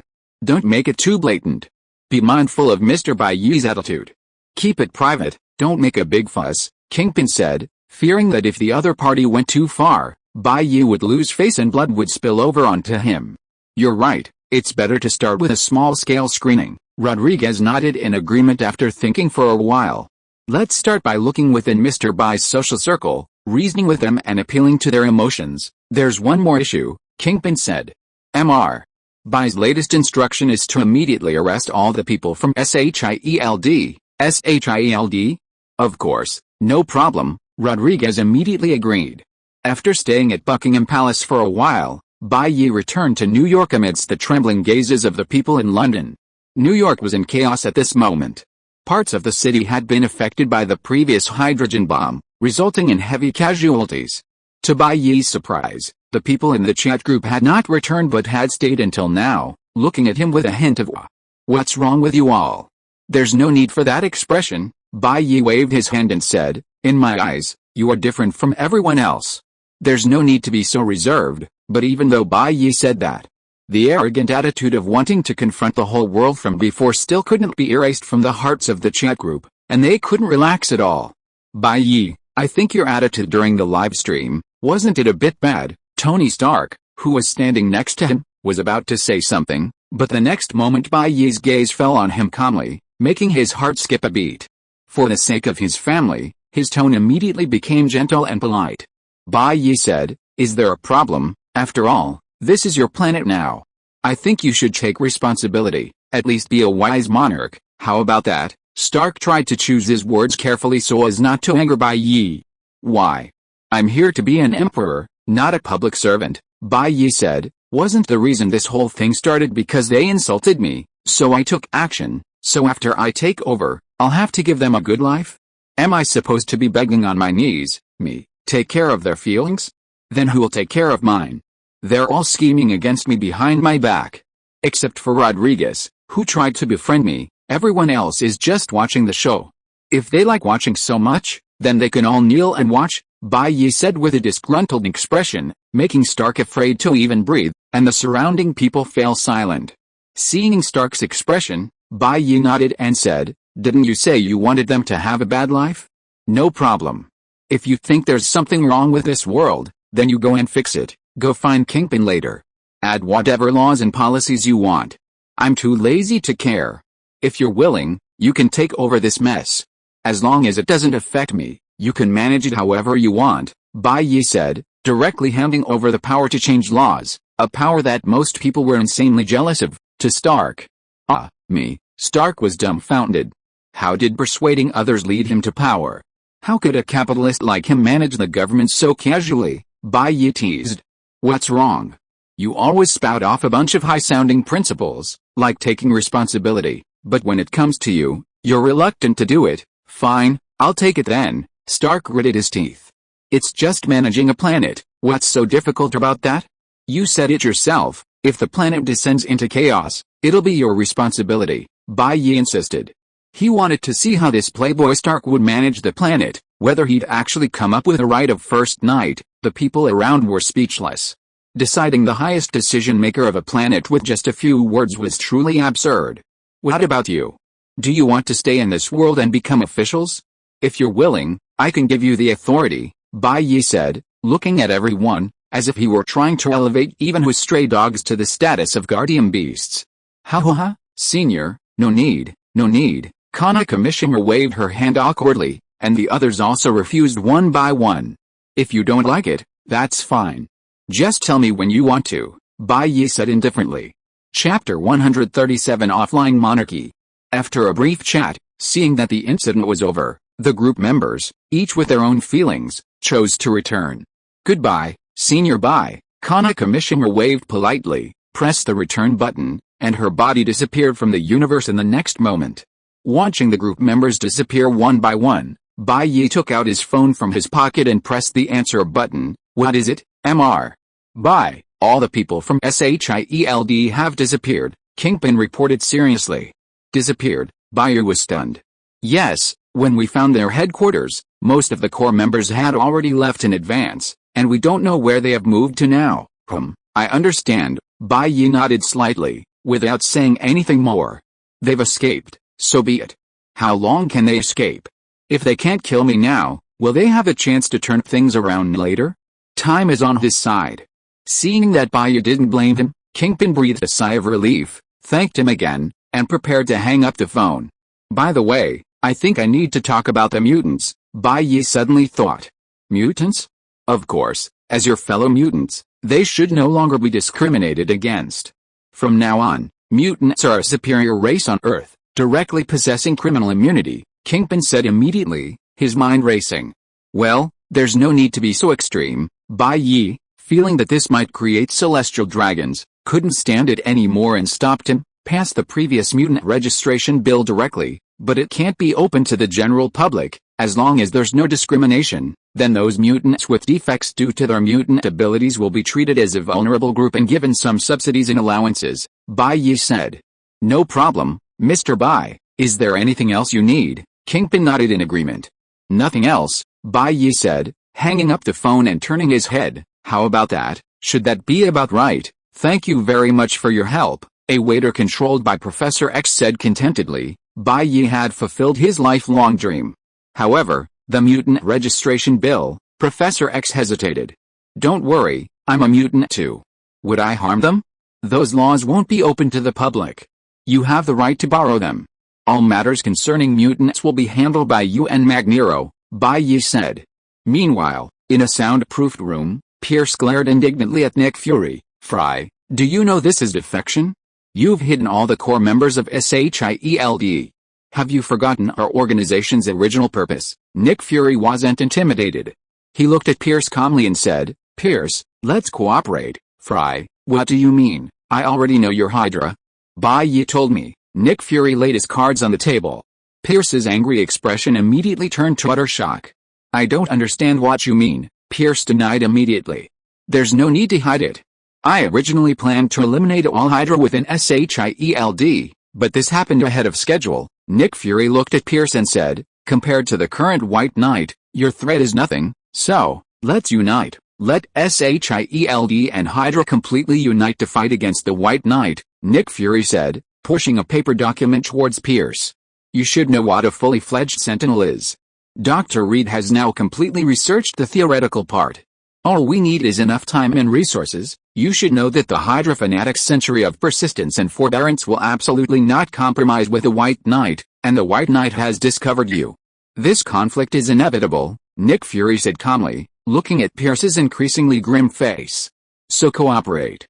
To fight against the White Knight, unleash the full potential of the Hydra organization behind you, Nick Fury repeated. If someone had told him before today that SHIELD would cooperate with Hydra, Nick Fury would have been the first to disbelieve it. But now, the threat posed by White Knight had never been so great. Looking at the documents before him and Nick Fury's ever-calm face, Pierce hesitated for a long time before finally nodding with difficulty. Pleasant to cooperate, Knight. Inside the White House, Rodriguez looked at Stark and said, You said Mr. White asked you to manage this planet. Of course. Do I need to provide proof? Stark said. No need. Since Mr. White says so, then it's decided, Rodriguez said, casually tossing a stack of documents in front of Stark. Here, these documents are yours to handle. Do whatever you want, remember not to let too many people die. If you can't manage it, call me, Kingpin added indifferently, then stood up and walked out. Wait, you're just going to abandon us like this? Stark stared blankly at the two who were clearly trying to shift the blame. What's it to you? You've been appointed now. If you don't manage it well, it's your responsibility. We have our own things to do, Rodriguez smiled. Bai Ye had just taken over, and he had the most to do. He was just worried about who would take the blame. Is there anything more important than the security of this planet? Stark asked. Of course there is. We're studying how to serve Mr. Bai well. If he's unhappy, no matter how much government work you do here, It might be overturned with a single word from him, Kingpin said matter-of-factly, then looked at Rodriguez and said, "So you'll handle General Ross?" "I'll talk to Director George, no problem, of course," Rodriguez smiled in return. Looking at the stunned Stark, Kingpin said, "If you have any objections to our actions, you can talk to Mr. Bai. I'll explain to him personally." "Talk my ass," Stark cursed inwardly. Bai Ye, who was busy with his offline monarchy, couldn't be bothered with his subordinates. If he reported them for dereliction of duty, he'd at most get a cursing remark like, "Don't bother me with such idiotic questions. Let them do whatever they want." Looking at the tall stack of documents in front of him, Stark felt a chill run down his spine, regretting taking on this mess. Wasn't being a playboy easy enough?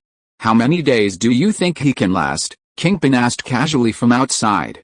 "I don't know, 3 days, maybe, I guess 1 night at most." Chapter 138 The Uchiha Orphan.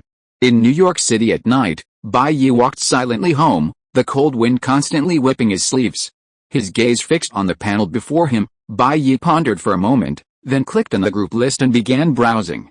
After these few days, there were over 20 more spots available, but Bai Ye was unfamiliar with most of the people. Suddenly, Bai Ye paused slightly. Below the names, a nickname caught his eye, Uchiha's Orphan level 3 personal signature, "I must personally kill a certain man." Interesting. Looking at the list, Bai Ye's lips curled slightly. After so many days, finally something interesting had appeared.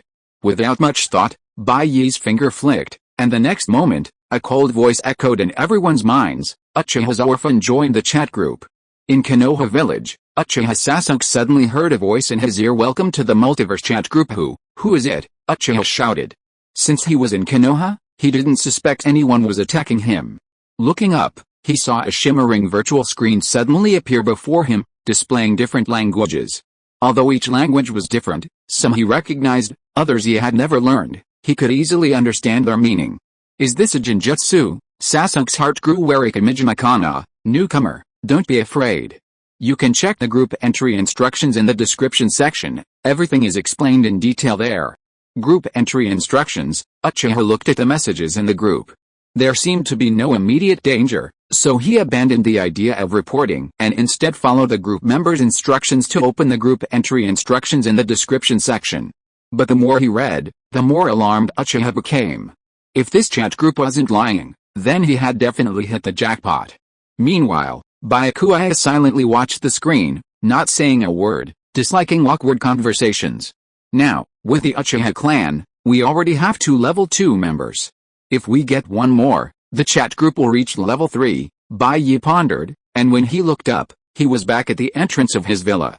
Seeing the completely replaced gate, Bai Ye knew the villa had been attacked.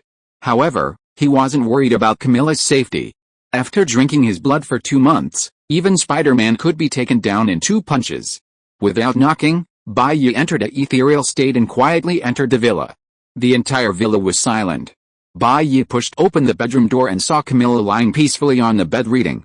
Seeing Bai Ye enter, she chuckled and said, "What's up? Our emperor is back." Enough with the sarcastic remarks. Bai Ye rolled his eyes, distracted by observing the chat group, and quietly sat down beside the girl. "You clearly said you were going out with friends, and then you turned around and ruled the planet," Camilla said speechlessly, not understanding the connection between the 2 events. "Plans can't keep up with changes, you know.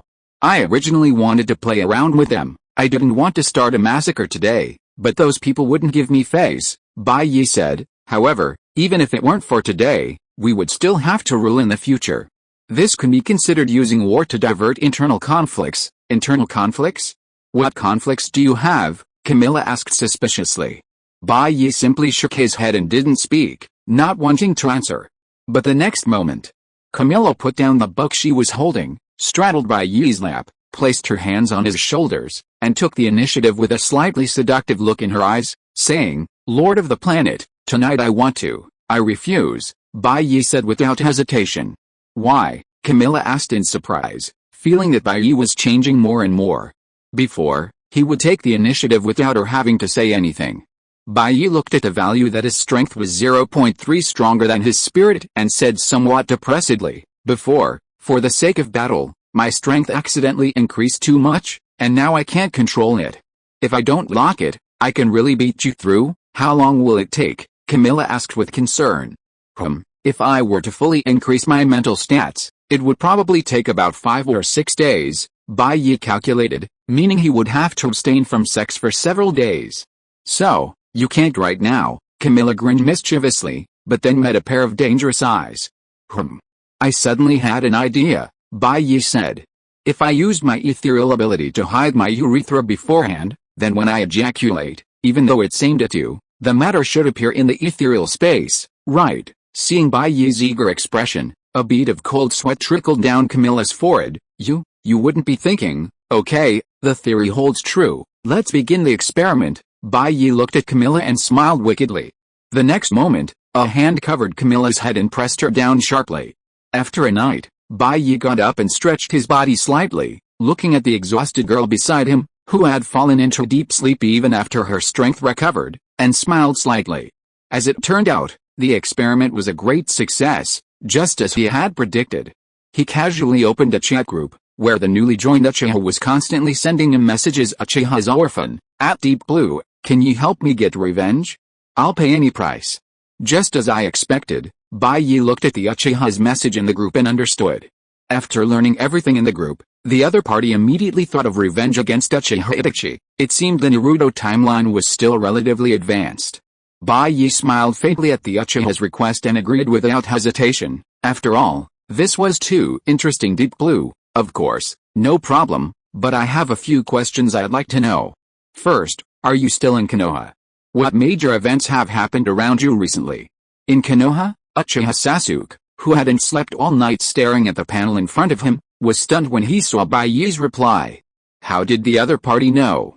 But then he remembered what the people in the group had said before, that his world might be in someone else's comic or movie world, and he might be a supporting character.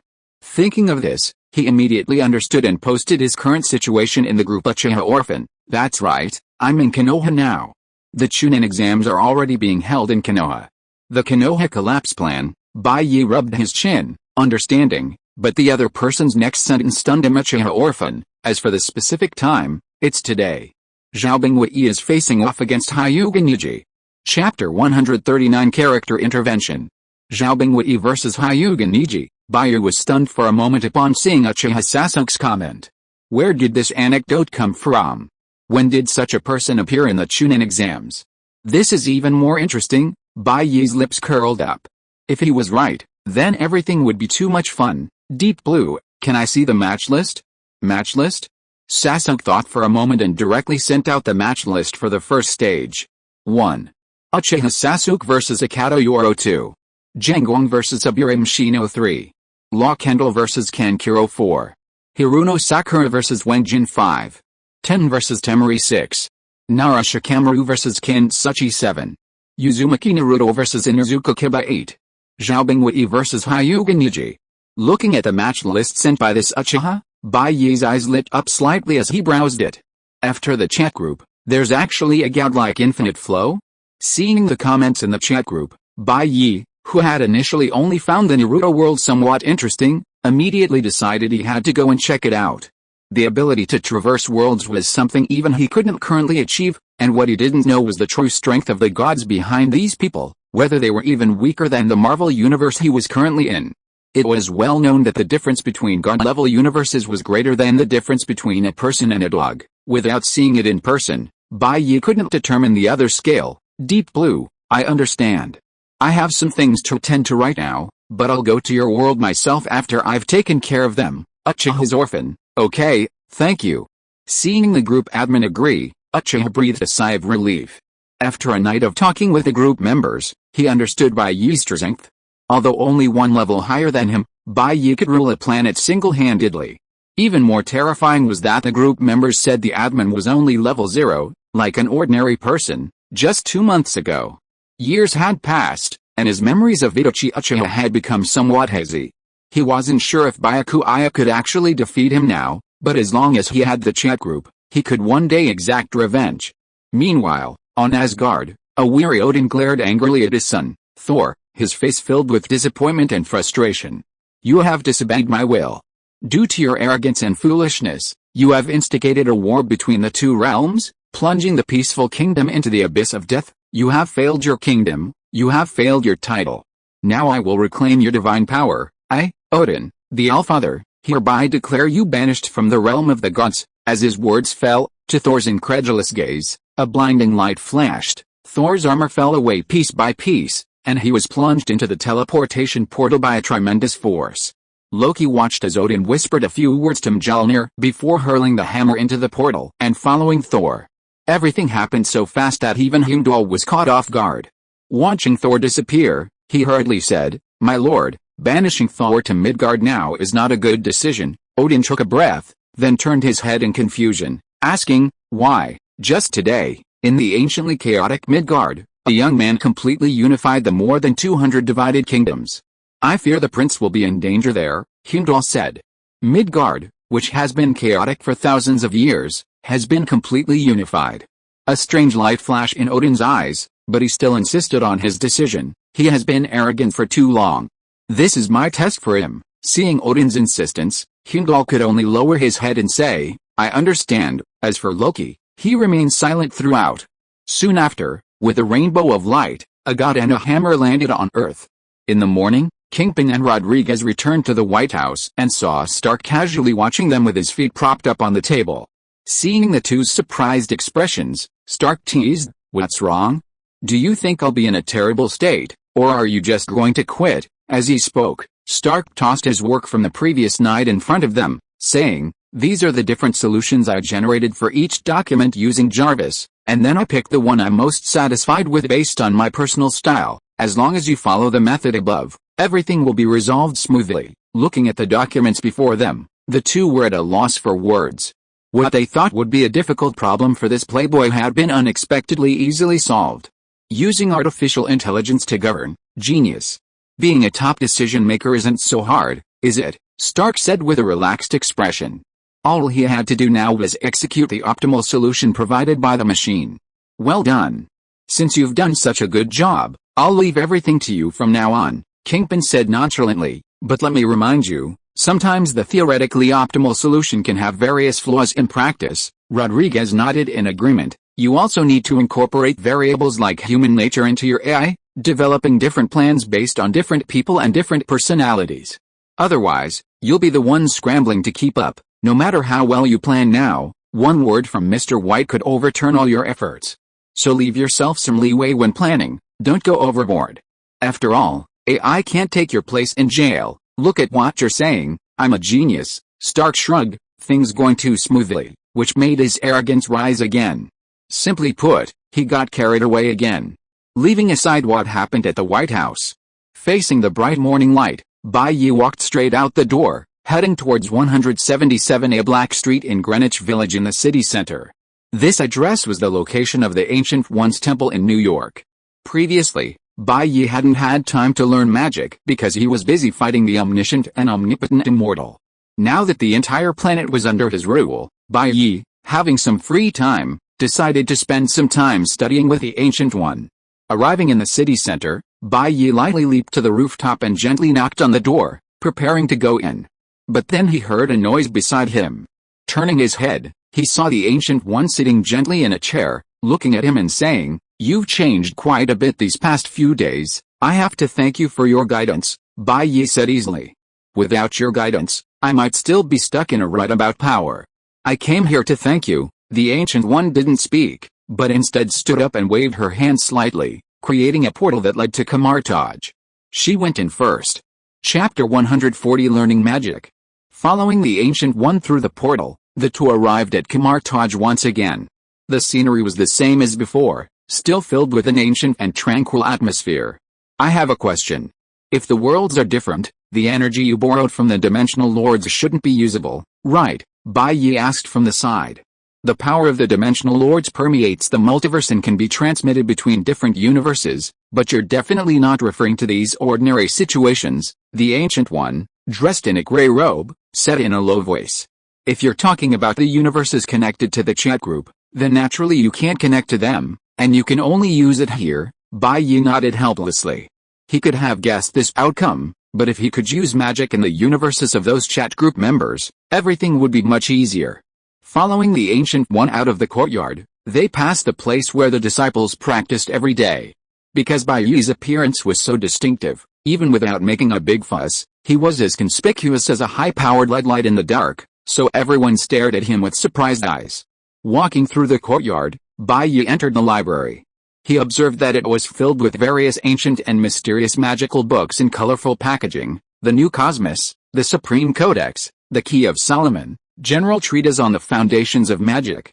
A middle-aged Asian man, seeing the Ancient One return, quickly stood up and said, "Ancient One, what are your plans?" While speaking, he glanced at Bai Ye with surprise. To mitigate the negative effects of magic, everyone in Kamartaj was currently practicing Bai Ye's inner energy, as this type of energy, without any side effects, was very effective. Tivity, this is Bai Ye. For the next period of time, he will be studying magic in the library. All the books are open to him, the Ancient One instructed softly. Including your collection? Tivity asked. Including my collection, the Ancient One nodded gently. Of course, no problem, I will follow your arrangements, Tivity nodded. For the next 8 hours, just study here diligently. I will come to pick you up after you finish, the Ancient One said, turning to Bai Ye. She knew that for a superhuman like Bai Ye, simply teaching him was too slow. It would be better to take him to the library and let him develop on his own. With that, she waved her hand, and a portal opened, disappearing from sight. After the Ancient One left, Tweety stepped forward and said, "Would you like me to introduce the books here?" "No need, I read very quickly," Bai Ye smiled. "Let me ask you something quietly," Tweety whispered, leaning closer. "When will that Everyone Has Skill 2.0 version be released? The internal energy effects are amazing. It cured my insomnia of the past few years." "Well, in a few more days," Bai Ye said. Satisfied with the accurate answer, Tivity said, "A few days? Then I'll be waiting for your work." While responding to Tivity's words, Bai Ye's true energy surged. The next moment, to Tivity's astonishment, visible purple true energy spread from his body, forming forked energy arms. These arms extended forward, each hand taking a book from the bookshelves. Soon, the first bookshelf, once overflowing with books, was emptied. Bai Ye stood motionless throughout, books floating before him. Under his manipulation, dozens of books were simultaneously turned page by page, allowing Bai Ye to record with his eyes and copy it into his brain. At this moment, Bai Ye's mental state reached 4.7, with just a glance, his brain easily recorded everything. A vast amount of knowledge continuously entered Bai Ye's brain with each page turn. In just 2 minutes, Bai Ye had memorized dozens of thick books from the first bookshelf. Purple arms flew up and down, returning books to their places and locking them again. Then, the arms extended, reaching for the books in the second row. Row after row of books were picked up and placed back on the shelf as Bai Ye recited them. Through this cramming method of memorization without understanding, he finished reading all the books in the entire shelf in just 2 hours. Rubbing his forehead, Bai Ye found a corner to sit down and began to try to understand the books he had just recited. This step of understanding took Bai Ye a lot of time. Completely understanding the hundreds of years of Kamartaj's accumulated knowledge was no easy task. It took him another 7 hours to barely grasp it. Sizzle. Just as Bai Ye finished understanding, a circle of light appeared beside him, and the Ancient One, who had seen the future, slowly emerged from it. Knowing that the Ancient One had seen the future again, Bai Ye shook his head, stood up, and said, "I need a sling ring." Before he finished speaking, he saw an ancient metal ring appear in the hand the Ancient One offered. Time manipulation abilities are just unfair, so convenient, Bai Ye thought to himself, casually taking the ring from the other person's hand and putting it on. The next moment, with a ring in hand, an unprecedented feeling washed over him. From his perspective, the world suddenly became novel, as if any movement could manipulate this space-time. Thinking and doing, corresponding to the content in the book, all he needed to do was concentrate, visualize the place he wanted to go, and draw a portal. Bai Ye lightly swiped his right hand, and a portal crackling with electricity was easily drawn. Looking inside, Bai Ye saw an endless lake on the other side of the portal, Lake Alkali, which he had passed by earlier. Retreating from the light circle, Bai Ye gently waved his hand to close it. Turning back to Gu Yi, he said, "Now, here's my main purpose for coming here. I understand what you mean." Gu Yi nodded gently. "Let's talk in the mirror world." With that, Gu Yi gently tugged, and the entire space shifted in her hand, creating a passage resembling a shattered mirror. The two walked in, much to Tivity's surprise.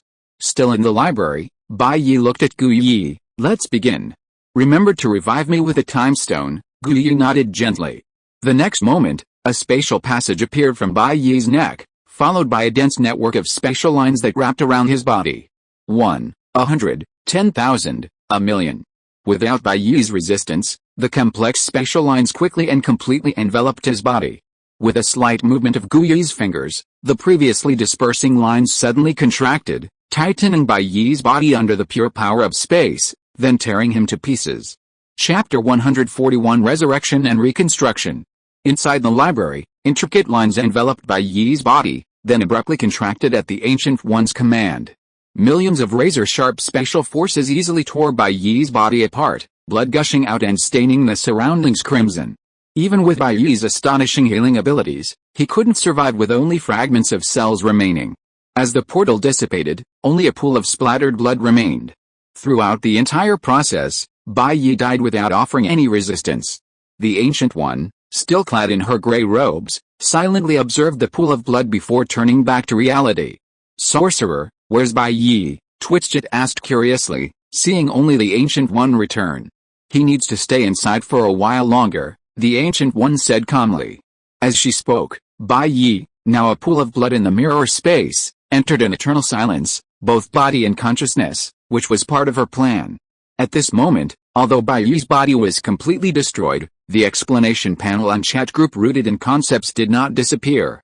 Or rather, in their judgment, Bai Ye wasn't completely gone at this moment. In the chat group, Bai Ye's avatar dimmed, showing an offline status, but he wasn't stripped of his administrator status like the previous omniscient immortal. After all, there are many people with resurrection skills in the myriad realms. In the chat group's judgment, Bai Ye would still be resurrected, naturally not disappearing like the omniscient immortal. However, the dimming of Bai Ye's avatar still attracted attention within the group. Bai stared in surprise at Bai Ye's dimmed avatar. This scene reminded him of the previous administrator's death, and he began to suspect that the administrator's position was a high-risk profession. But he quickly noticed a difference. Bai Ye hadn't been stripped of his position or kicked out of the chat group. There was definitely something different. Description: your physical body has been completely destroyed by the spatial lines. The concept of death has begun to erode your body, and your spirit has fallen into eternal silence. Strength reduced by 100%, maximum strength increased by 1.7%, lasting 35 hours, increasing maximum strength by 0.1. Constitution depleted by 100%, maximum constitution increased by 2.8%, lasting 19 hours, increasing maximum constitution by 0.1. Spirit depleted by 100%, maximum spirit increased by 2.6%, lasting 17 hours, increasing maximum spirit by 0.1. While Bai Ye couldn't observe, the description panel fluctuated, with lines of content continuously appearing, which was precisely the purpose of Bai Ye's experiment. Although the Ancient One had previously said that anything that killed him could make him stronger, words alone were insufficient. Without experience, Bai Ye still felt uneasy. Therefore, it was better to die once within acceptable limits. Now that the Ancient One possessed the Time Stone, if he couldn't be resurrected through the attribute panel, then the Ancient One could resurrect him later. As for trust in the Ancient One, Bai Ye still had it. At least the Ancient One hadn't killed him when Bai Ye was weak in the early stages, so there was no need for the Ancient One to drag it out until now. After all, what was the point of doing so? And so, Bai Ye, now a pool of blood, lay silently in the mirror space. 1 second, 1 minute, 1 hour. When the 17th hour arrived, Bai Ye's spirit increased by 0.1. At that moment, his soul suddenly appeared, only to quickly dissipate again due to the lack of a physical body. 2 more hours passed, and Bai Ye's physique increased by 0.1. With this attribute refreshed, Bai Ye's crystal clear body reappeared in the mirror space. It was still as perfect as before his death, but unlike before, his consciousness was no longer within his body. He was now no different from a vegetable, needing some time to return. At the same time, as Bai Ye revived, the Ancient One, who was teaching magic to her disciples in Kamartaj, paused slightly, then revealed a satisfied smile. In the chat group, although Bai Ye's spirit had not returned, his avatar lit up again, which relieved all the other group members. Another 34 hours passed, and as Bai Ye's spirit value increased by another 0.1, his consciousness was restored from this physical body. Opening his eyes and blinking gently, Bai Ye's gaze quickly returned to clarity from confusion. The moment his consciousness returned, he immediately opened his attribute panel. Looking at the 0.1 increase in physique and 0.2 in spirit over the past few days, along with the description in the description section, a smile crept onto Bai Ye's lips. "I've truly become immortal," Bai Ye murmured to himself, a suppressed smile playing on his lips. The greatest constraint in his heart had completely vanished. He examined his body from head to toe, wanting to see what was different. Then Bai Ye discovered that this death had completely destroyed the thousands of years of true energy he had cultivated within him, but his original ethereal ability remained, and his meridians were still intact. Of course, all the items in the ethereal space had also disappeared with his previous death. Does the panel not care about the internal energy I've cultivated? And the ethereal ability, because mutant genes are considered part of the body, it was retained upon resurrection. Bai Ye felt a little regretful. The internal energy had been quite helpful in his daily life, which forced him to sit cross-legged on the ground again and begin cultivating according to the previous Everyone Has Skill Practice 3.0. The next moment, the entire mirror space moved without wind. The dissipated internal energy within Bai Ye's body surged at an alarming rate. Purple energy permeated the air, rising from Bai Ye's body like dry ice, then slowly settling, his internal energy flowing through his meridians like a tidal wave. A single strand of internal energy is equivalent to 10 nights of cultivation for an ordinary person, but Bai Ye's talent allowed him to generate 100 strands of internal energy per second. This was equivalent to nearly 3 years' worth of internal energy production per second, and the internal energy in Bai Ye's Danshan was rising at a terrifying speed. After meditating for about 10 minutes, Bai Ye easily gathered over 1,000 years' worth of internal energy within his body. Feeling that his true energy had returned to about 1/3 of its previous level, and finding it sufficient, he slowly rose from the ground. With a sudden wave of his right hand, a passage to the outside world appeared. Bai Ye slowly walked out, then found a piece of clothing in a shop and casually put it on. Opening the chat group, he saw countless messages inquiring about his safety. After a moment's thought, he casually sent a message: Deep Blue, I was conducting an experiment over the past few days, and now he's revived. There shouldn't be any major problems. Revived, the people in the group stared in astonishment at the message Bai Ye sent. They hadn't expected things to be as they had guessed. Bai Ye had indeed died before. Chapter 142 My friend's friend is not my friend. Can he really be resurrected? In Konoha's training grounds, Rock Lee was dueling with a blonde giant from another ninja village. In the stands, Sasuke Uchiha watched the resurrected Aizen, lost in thought. After so many days of chatting, he had learned from other group members that the current administrator had taken over after killing the previous one, but he hadn't expected the latter to have the ability to resurrect. This made him feel that his hope for revenge was even greater. In Marvel, because all his valuables stored in the void were destroyed, Bai Ye casually rewarded the shop owner with 10 years of internal energy as payment for clothes. Under the shop owner's astonished gaze, Bai Ye, holding the sling ring, gently waved his right hand, and a spatial passage to the White House appeared. On the other side of the passage, Bai Ye saw a somewhat haggard Stark and Kingpin facing off. Did you say you executed it perfectly? Bai Ye smiled, looking at Stark's disheveled hair and troubled appearance. Who knew those guys down there would be so stupid? I've already laid out the entire detailed plan, and they still messed it up, Stark complained bitterly as Bai Ye approached, especially Kingpin. Can't he stop forcing his underlings, who probably don't even know if they graduated from junior high, into these positions? These people are squeezing out the truly capable ones, and they even spend their work hours in nightclubs and bars. They've been with me for so many years, they've worked hard even if they haven't done anything great. Now that I'm successful, I should definitely mentor them. Am I supposed to let them continue being gangsters? Kingpin chimed in. Then you can pay them. What's the point of them occupying those positions? With their level of education, they can't even understand the documents I send them, Stark roared at Kingpin. Besides, your underlings have started accepting bribes as soon as they've taken office. Their behavior has crossed the line, Stark said, glancing at Bai Ye, wanting to see how he would handle it. Why are you looking at me? What does this have to do with me?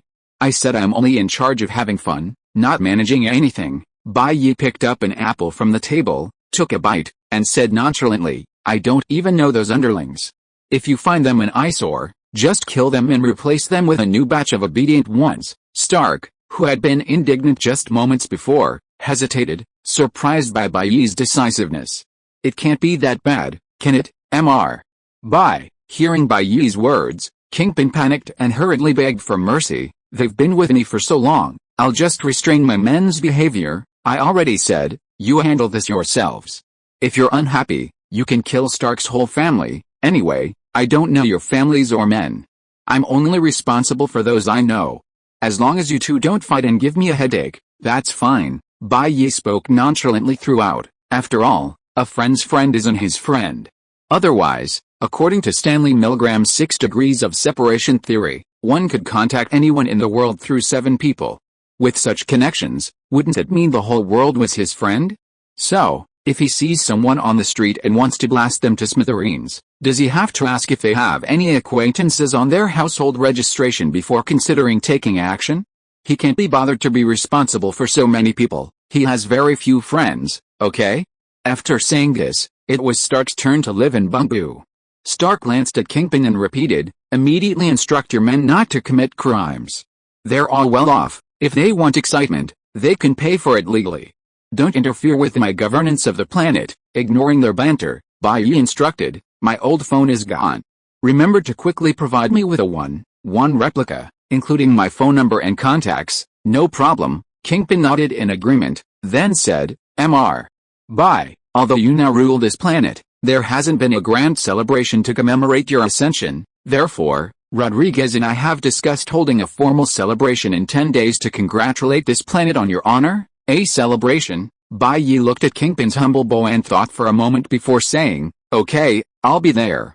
But skip all the formalities and get straight to the exciting entertainment. I don't want it to be too complicated. As you command, Kingpin said respectfully, his obsequious manner causing Stark to inwardly scoff. By the way, where's Rodriguez? Bai Ye asked curiously, noticing they were alone. The president is currently busy running around for you, preparing a surprise for you. Kingpin smiled. Is that so? Then I look forward to his surprise. Bai Ye nodded. At this moment, Stark added, not to be pessimistic, but although you've conquered most of the territory, there's still a small group rebelling against your rule and refusing to acknowledge your legitimacy. Isn't that what you should be concerned about? Just send troops to wipe them all out as soon as possible. If I have to handle everything personally, then what are you all for? I'm going out to play now, Bai Ye said, disappearing in a burst of air. Meanwhile, in the vast desert sands, a comatose figure lay in a sand dune, slowly opening his eyes. The unconscious man was none other than Thor, the god of thunder, banished by Odin. Once he regained consciousness, he immediately roared in panic towards the sky, Father, Heimdall, I know you can hear me. Quickly open the bridge and send me back. Despite his repeated roars, the sky remained silent. 10 minutes later, he finally gave up, collapsing onto the sand and accepting his abandonment. Rat-a-tat-tat! Just then, a series of gunshots suddenly rang out from the distant yellow sand, growing louder as they approached. Thor looked up and saw a large group of men in armor exchanging fire, people falling from the sand, their blood staining it crimson. Minutes later, one side gained an overwhelming advantage, wiping out the other group of dozens. Then, noticing Thor who had been observing the entire ordeal, they aimed their guns and asked, who are you? Are you with these people? I have no idea what you're talking about. What rebels? And what place is this? Elfheim? Nornheim, this is Mexico. We are the rebels against the white demons, said one of the men who appeared to be the captain. Then, looking at Thor's burly, somewhat dim-witted appearance, they asked, who are you? How did you get here? I am Thor, the god of thunder. My father banished me to the mortal realm across the Rainbow Bridge, Thor said, immediately drawing stares from the group as if they were looking at a lunatic. If you are listening to this novel on a channel other than Fanfic World, it means it was downloaded and re-uploaded without effort. We warmly invite you to visit our channel, Fanfic World. There you will find the original version of this story and many other novels of various genres. We look forward to seeing you dive into a world of incredible novels. Chapter 143 Plot Characters. In the desert, a rebel soldier cleaning up the battlefield laughed after hearing Thor's answer. So you escaped from a mental hospital? No wonder you don't know anything. Do you have anywhere to go? The rebel captain suddenly asked. Not for now, Thor shook his head. Then how about joining us? The captain offered. Countless people were now intimidated by Bai Ye's strength. What they lacked was a fearless madman like Thor. No, I still need to find Mjolnir. Have you seen my hammer? Thor asked, which again caused a burst of laughter from the crowd. The captain, who had completely accepted Thor as mentally ill, smiled and said, "Follow us. Many hands make light work. If we see your hammer later, we'll let you know. Until then, you'll join us and fight for justice." Fight for justice? Is there a war going on here? Thor asked curiously. Looking at the clueless burly man, the captain could only explain, "Of course, the entire planet is currently ruled by a demon called White Knight, and we are rebelling against him for the sake of justice." The captain looked at Thor and said, "Don't you call yourself Thor? I remember one of Thor's duties is to protect the kingdoms of the gods. Why don't you join us? To kill the demon? Alright, I agree to join." Thor nodded, warmly invited, "But you guys must help me find Mjolnir. Once I have the hammer, I can easily kill White Knight." "Of course, no problem," the captain readily agreed, treating it as fooling a fool. Leaving the White House, White Knight opened the panel. After the initial shock of his resurrection, the group chat briefly buzzed before falling silent. Aside from occasionally sending a few messages to show his presence, there was no further activity. A cool breeze blew gently through the air. Now that he was certain he wouldn't die completely, he could act more boldly. With nothing else to do, he hesitated for a moment before sending a message to Uchiha Sasuke Deep Blue, at Uchiha Orphan, "I'm free now. You can send me an invitation to come over for a few days. The administrator is coming." At that moment, in the arena, Uchiha Sasuke, upon receiving the message, was startled, then agreed without hesitation. "Uchiha Orphan, no problem, I'll invite you now." "Uchiha Orphan, anyone else want to come?" Seeing Uchiha's message, the other members hesitated and decided not to go. Through their interactions over the past few days, they knew that even Uchiha, whose strength had reached level 3, was only considered a Genin in their village. Above them were Chu, Joe, and Cage levels. That world was too dangerous. They, at levels 0 and 1, shouldn't bother. Seeing that only Byakuya was coming, Uchiha Sasuke quietly left the training grounds audience seats, chose a secluded corner, and sent out invitations to the selected group. A group member, Uchiha's Orphan, sent a cross-server request to the chat group, with 01 participants. The next moment, Bai Ye clicked lightly, and the space shifted seamlessly, Bai Ye's body appearing directly in a secluded corner from the sky. "Are you the administrator, Deep Blue?" A somewhat immature boy's voice rang out from the corner. Bai Ye looked up and saw a handsome young man standing before him, observing him intently. The boy wore a headband, his sideburns and bangs falling like silk across his face. He wore a black outfit with a red and white fan printed on the back, and protective sleeves on his joints. A white bandage was wrapped around his slightly slender right leg. "So young? Looks only a few years older than me." Uchiha Sasuke looked at Bai Ye, whose black hair cascaded down his back, somewhat surprised. "That's right, just call me Bai Ye, Sasuke-kun." Bai Ye greeted him softly in fluent Japanese, then walked away. "Let's go, there should be a match going on outside. Let's go take a look." Sasuke stared blankly at Bai Ye, who was walking out on his own, feeling like he was the outsider. Wait a minute, by the way, Sasuke, you should have money, right?" Bai Ye turned his head and asked. "I didn't want to make a big fuss when I came here, so if I see anything I like, I might need you to pay for it." "I have a little," Sasuke said, then asked, "Hey, if we run into someone we know, what should I call you?" "Whatever, you can say I'm a friend you met on the way," Bai Ye said, walking out. Sasuke felt a little unreliable because of his carefree attitude, so he quickly followed. At this moment, the entire venue erupted in deafening cheers, everyone cheering for the two people in the venue. The black-haired, thick-browed boy's punches were like cannonballs, constantly bombarding a blonde-haired giant. Continuous whooshing sounds echoed through the air, and ordinary people running at high speeds couldn't even keep up with his eyes. Dust billowed up from the ground. Although the blonde giant was struggling to keep up, he remained in the center, his body moving like a series of afterimages. Despite his somewhat disheveled state, he managed to dodge every punch from the boy. The hand-to-hand combat between the two martial arts practitioners, the visceral impact of their blows, drew cheers from the crowd, who watched intently, afraid to miss a single moment. "Is this the reincarnator?" Bai Ye watched with interest. While dodging the boy's punches, the blonde giant cursed inwardly, Damn it, what kind of weirdo is this kid? He looks ordinary, but even my bullet time couldn't keep up with his speed. After a period of intense fighting, the thick-browed boy took 2 steps back, creating distance, and said with utmost seriousness, "You are a very strong opponent. I can't lose here. I'm going to go all out from now on." "No problem, come on," the blonde giant nodded. "The time has come to uphold my ninja way." First gate, open. With a roar, a visible surge of energy emanated from the boy, the explosive power causing the burly man to instantly lose his composure. What's going on? His taijutsu is already this powerful, and now he has this explosive skill? This dungeon is way too difficult, and this kid was originally unremarkable, but he suddenly unleashed his power. Is this guy the main character for this dungeon? As the gate opened, Rock Lee's body was utilized to its fullest potential, his speed instantly increasing several times over. Within seconds, he was in front of the blonde burly man, his right fist striking like a hammer, slamming into his abdomen. The burly man was struck dumb, spitting out a mouthful of blood, his body crashing into the stone wall behind him, creating spiderweb-like cracks, and he passed out. Chapter 144 First Contact with Reincarnators.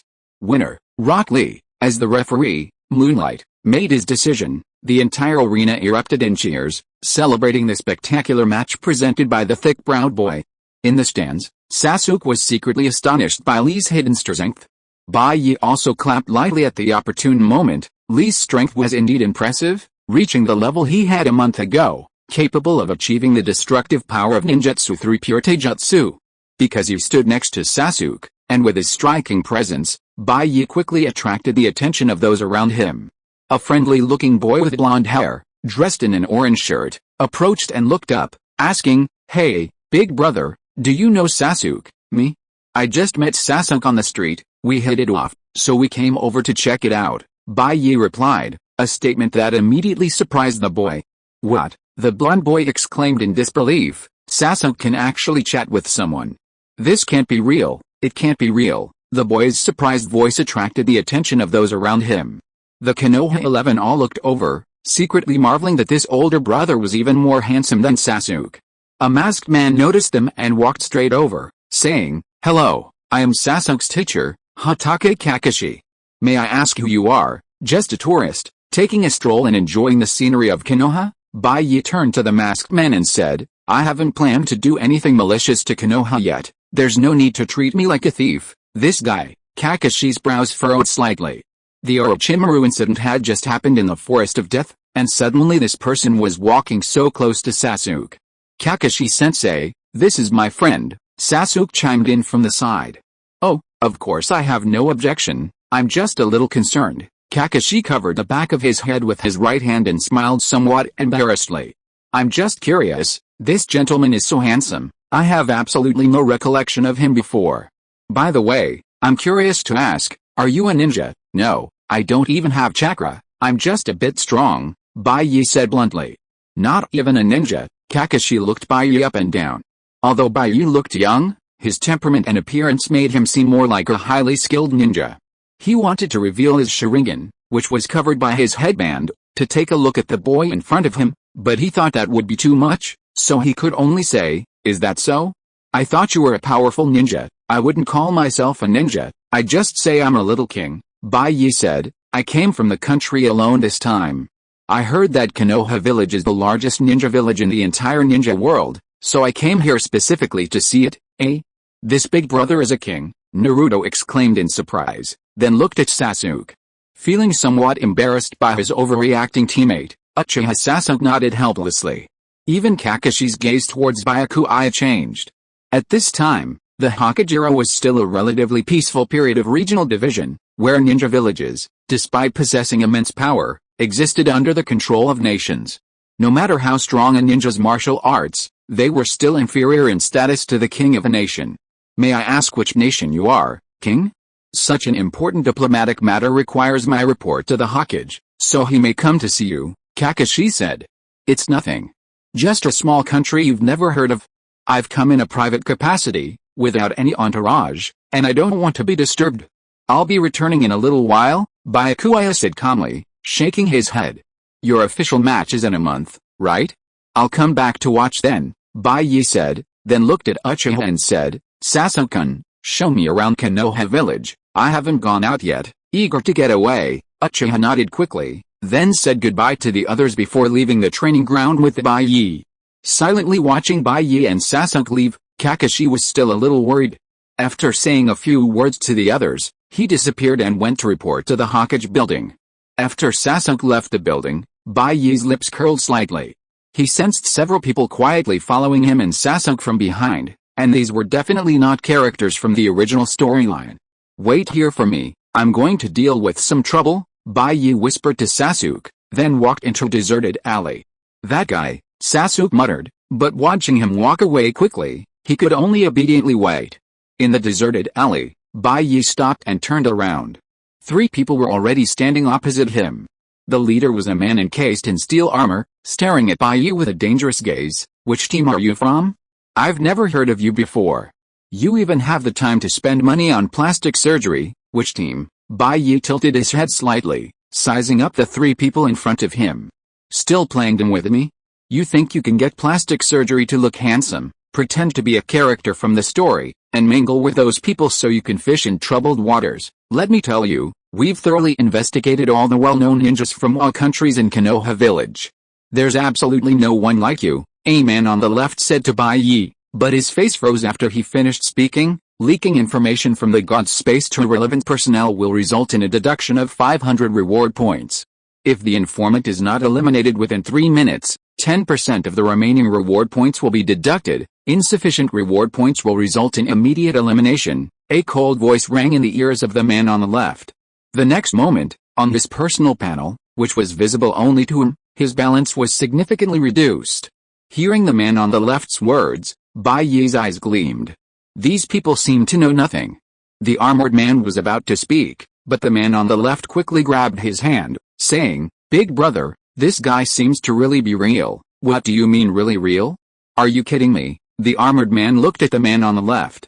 "It's just, if I don't kill him, the boss will dock my pay." In front of Bai Ye, the man on the left, knowing that revealing more plot points would result in a deduction of reward points, could only say this with a bitter face.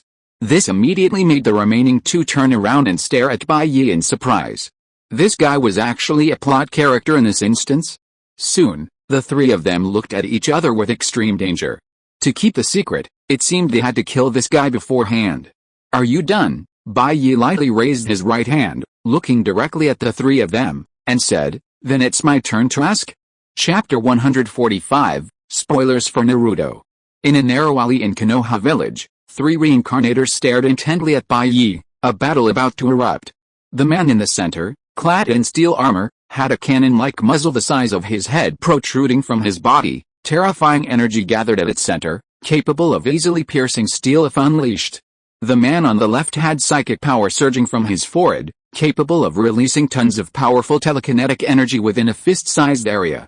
As for the boy on the right, his body was undergoing a beast transformation. Large patches of fur grew from his originally pale skin, and his body rapidly expanded to 3 meters in size. "Pretty intimidating," Bai Ye remarked with interest. "Go," the man in the steel armor roared, preparing for the 3 of them to attack together and quickly eliminate this plot character. "All right," Bai Ye nodded in response. Before he finished speaking, a soft explosion rang in the steel-armored man's ear. Bai Ye had appeared beside him unnoticed, his right hand reaching directly into the cannon's muzzle, easily extinguishing the pale blue energy gathered within.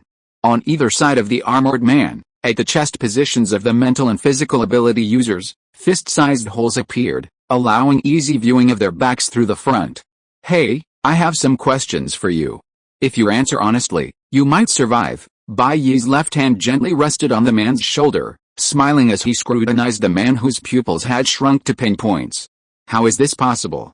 How is this possible?" The armored man was filled with disbelief, because as Bai Ye attacked him, Bai Ye's attributes appeared on his personal panel. Name, Bai Ye Strength, Advanced Tier 4 Agility, Advanced Tier 4 Defense, Advanced Tier 4 Spirit, Advanced Tier 4 Recovery, Advanced Tier 4 Energy, Beginner Tier 3 Special Abilities. Overall rating, Advanced Tier 4. Staring at Bai Ye's template, the armored man was completely dumbfounded. 5 out of these 6 attributes were Advanced Tier 4. Where did this pentagonal all-around monster come from? Hey, did you think you could get away with just spacing out? Bai Ye gently patted the armored man's right cheek, displeased. Only then did the man react, hurriedly saying, I surrender, I surrender. Don't kill me. Oh, then answer my questions properly. Bai Ye stared at the armored man and said, First, what do you mean by saying I'm a plot character? Staring at the meager savings on his personal panel, about to be wiped out, the man shook his head in fear, not daring to reveal a single piece of information. Is it that you dare not say, or that you can't say? Bai Ye smiled and said, It's okay, then let me ask another question. Am I also one of the plot characters you mentioned? The man still shook his head, indicating he didn't know. Next, the third question, are Naruto and the others plot characters? The armored man shook his head. The fourth question, who do you think is the strongest Hokage of all time? This time, the armored man finally said, Of course, it's the third Hokage. He's the strongest Hokage in history. Case solved. These guys really don't know the plot. Bai Ye finally confirmed his guess. After asking a few more questions, Bai Ye gently patted the armored man and said softly, I've gotten what I wanted. Congratulations on surviving.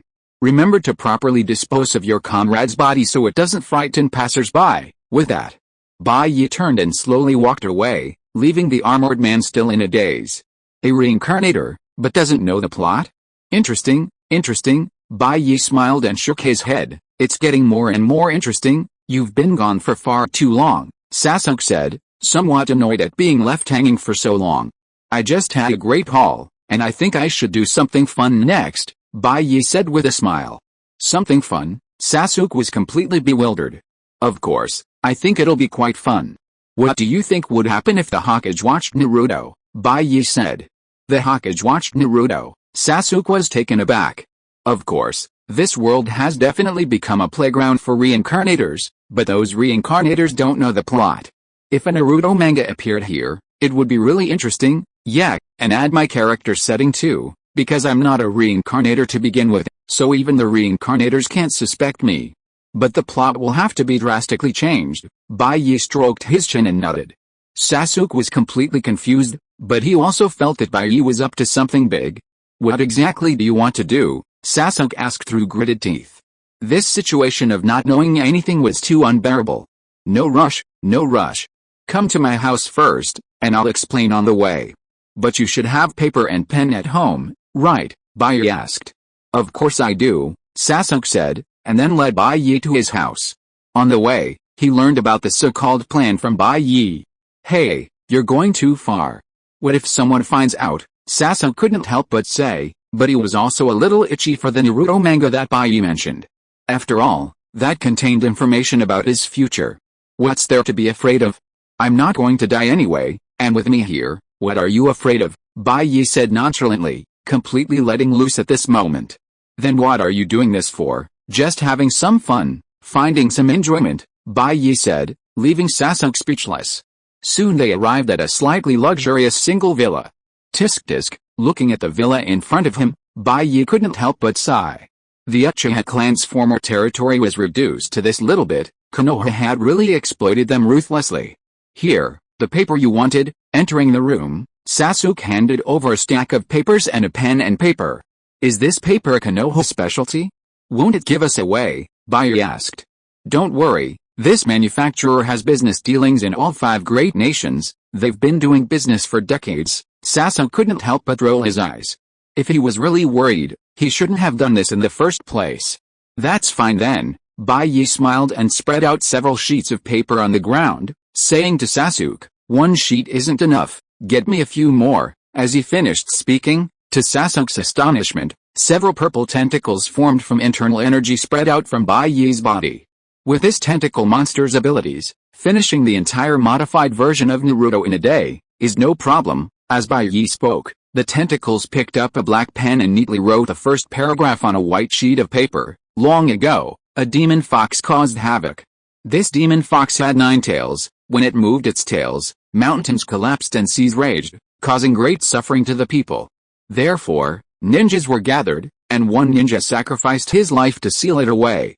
This ninja was the 4th Hokage. Chapter 146. The intention was good. Whoosh! Whoosh! Inside Sasuke's residence, Byakuya's pen flew across the room, manipulating dozens of pens to write at lightning speed. Each page he finished was tossed aside, then Sasuke picked it up and continued reading. Even the Uchiha's reading speed couldn't keep up with Byakuya's typing pace. The end. After a long while, Byakuya, patting the collected manuscripts, said with satisfaction. In just a few hours, he had copied the entire Naruto novel. During this time, Sasuke skimmed the pages, picking out the parts about himself and reading the passages about his brother. Uchiha Itachi, he really is. Sasuke held a page of the manuscript, looking at Obito's explanation of him, and trembled. That's right. He killed your entire family to protect Konoha and then fled to become a rogue ninja, Bai Ye said casually. What do you think now? Although what he did was truly outrageous, he genuinely loved you. He even accepted the deaths of his own parents, yet he still kept you alive. Were you moved after learning the truth? Did you want to forgive him? Bai Ye asked, each word piercing to the heart. How could I forgive him? Sasuke gritted his teeth, his hands gripping the manuscript, his whole body trembling violently.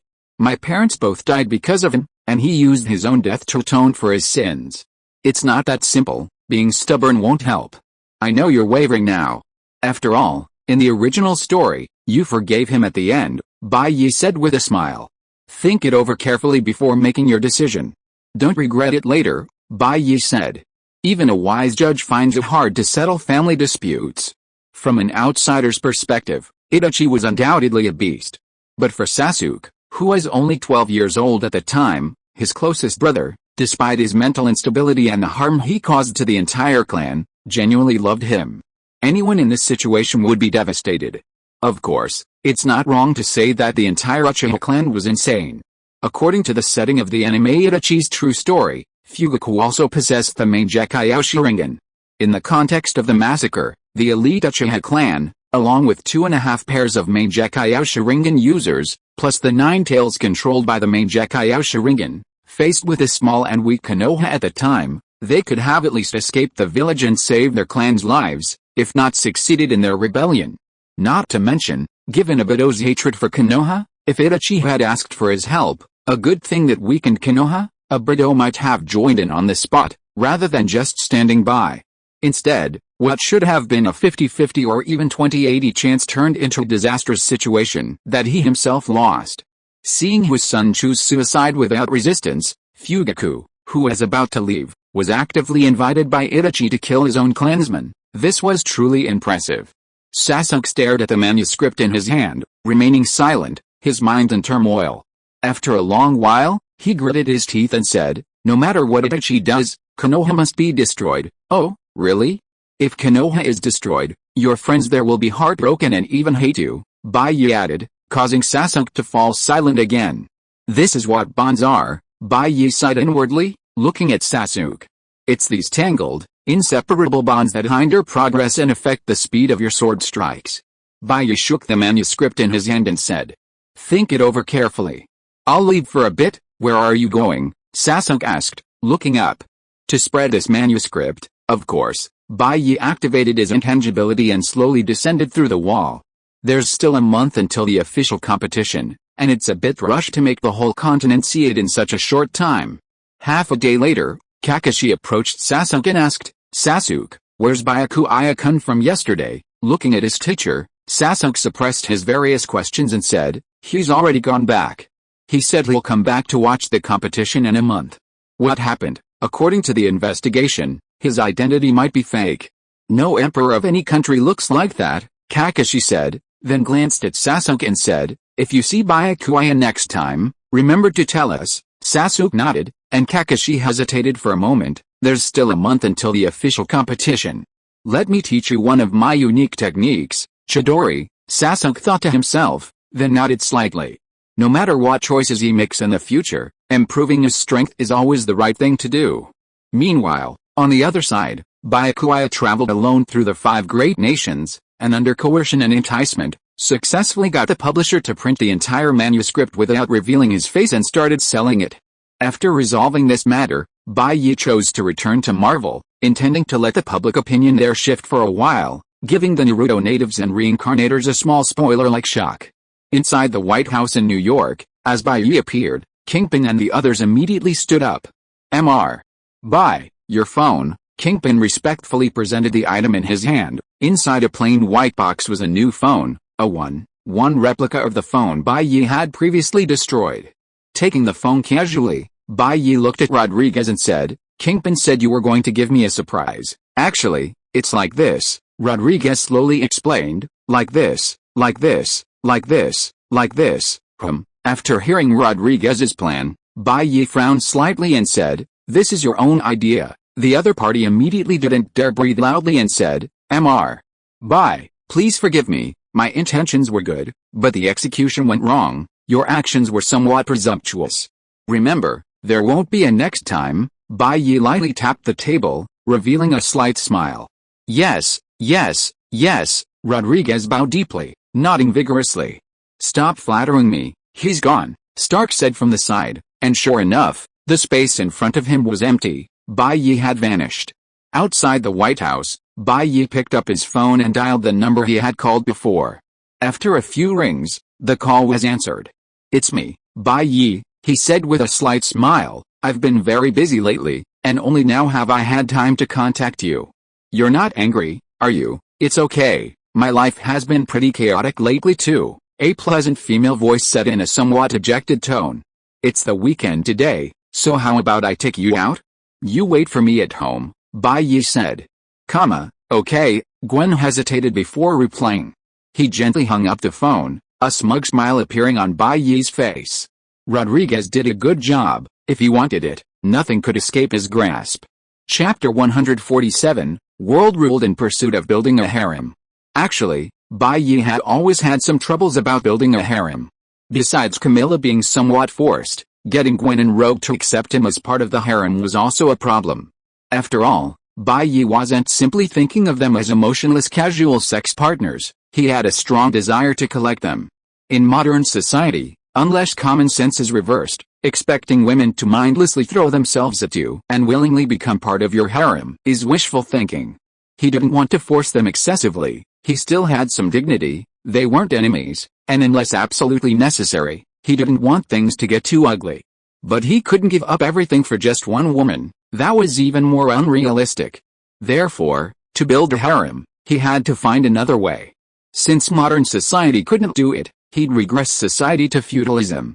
This was one of the reasons he ruled the world. Once he ruled the world, he could build a harem to his heart's content.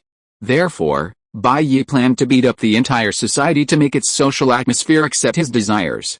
"Gwen, you're kind by nature, right? Fine, but the whole earth is in such chaos now, rife with evil. Can you accept that? You say you can't change the environment? Well, you can change Bai Ye. Hasn't he always liked you? Just please him, sleep with him, whisper sweet nothings in his ear, and if he ever gets happy and wants to govern the earth properly, everyone on earth will thank you. The strong change the world, but the weak can also influence the strong to change the world. And it's not just Gwen's own idea. Once they know Bai Ye has feelings for Gwen, the whole world will obediently offer her up to please him."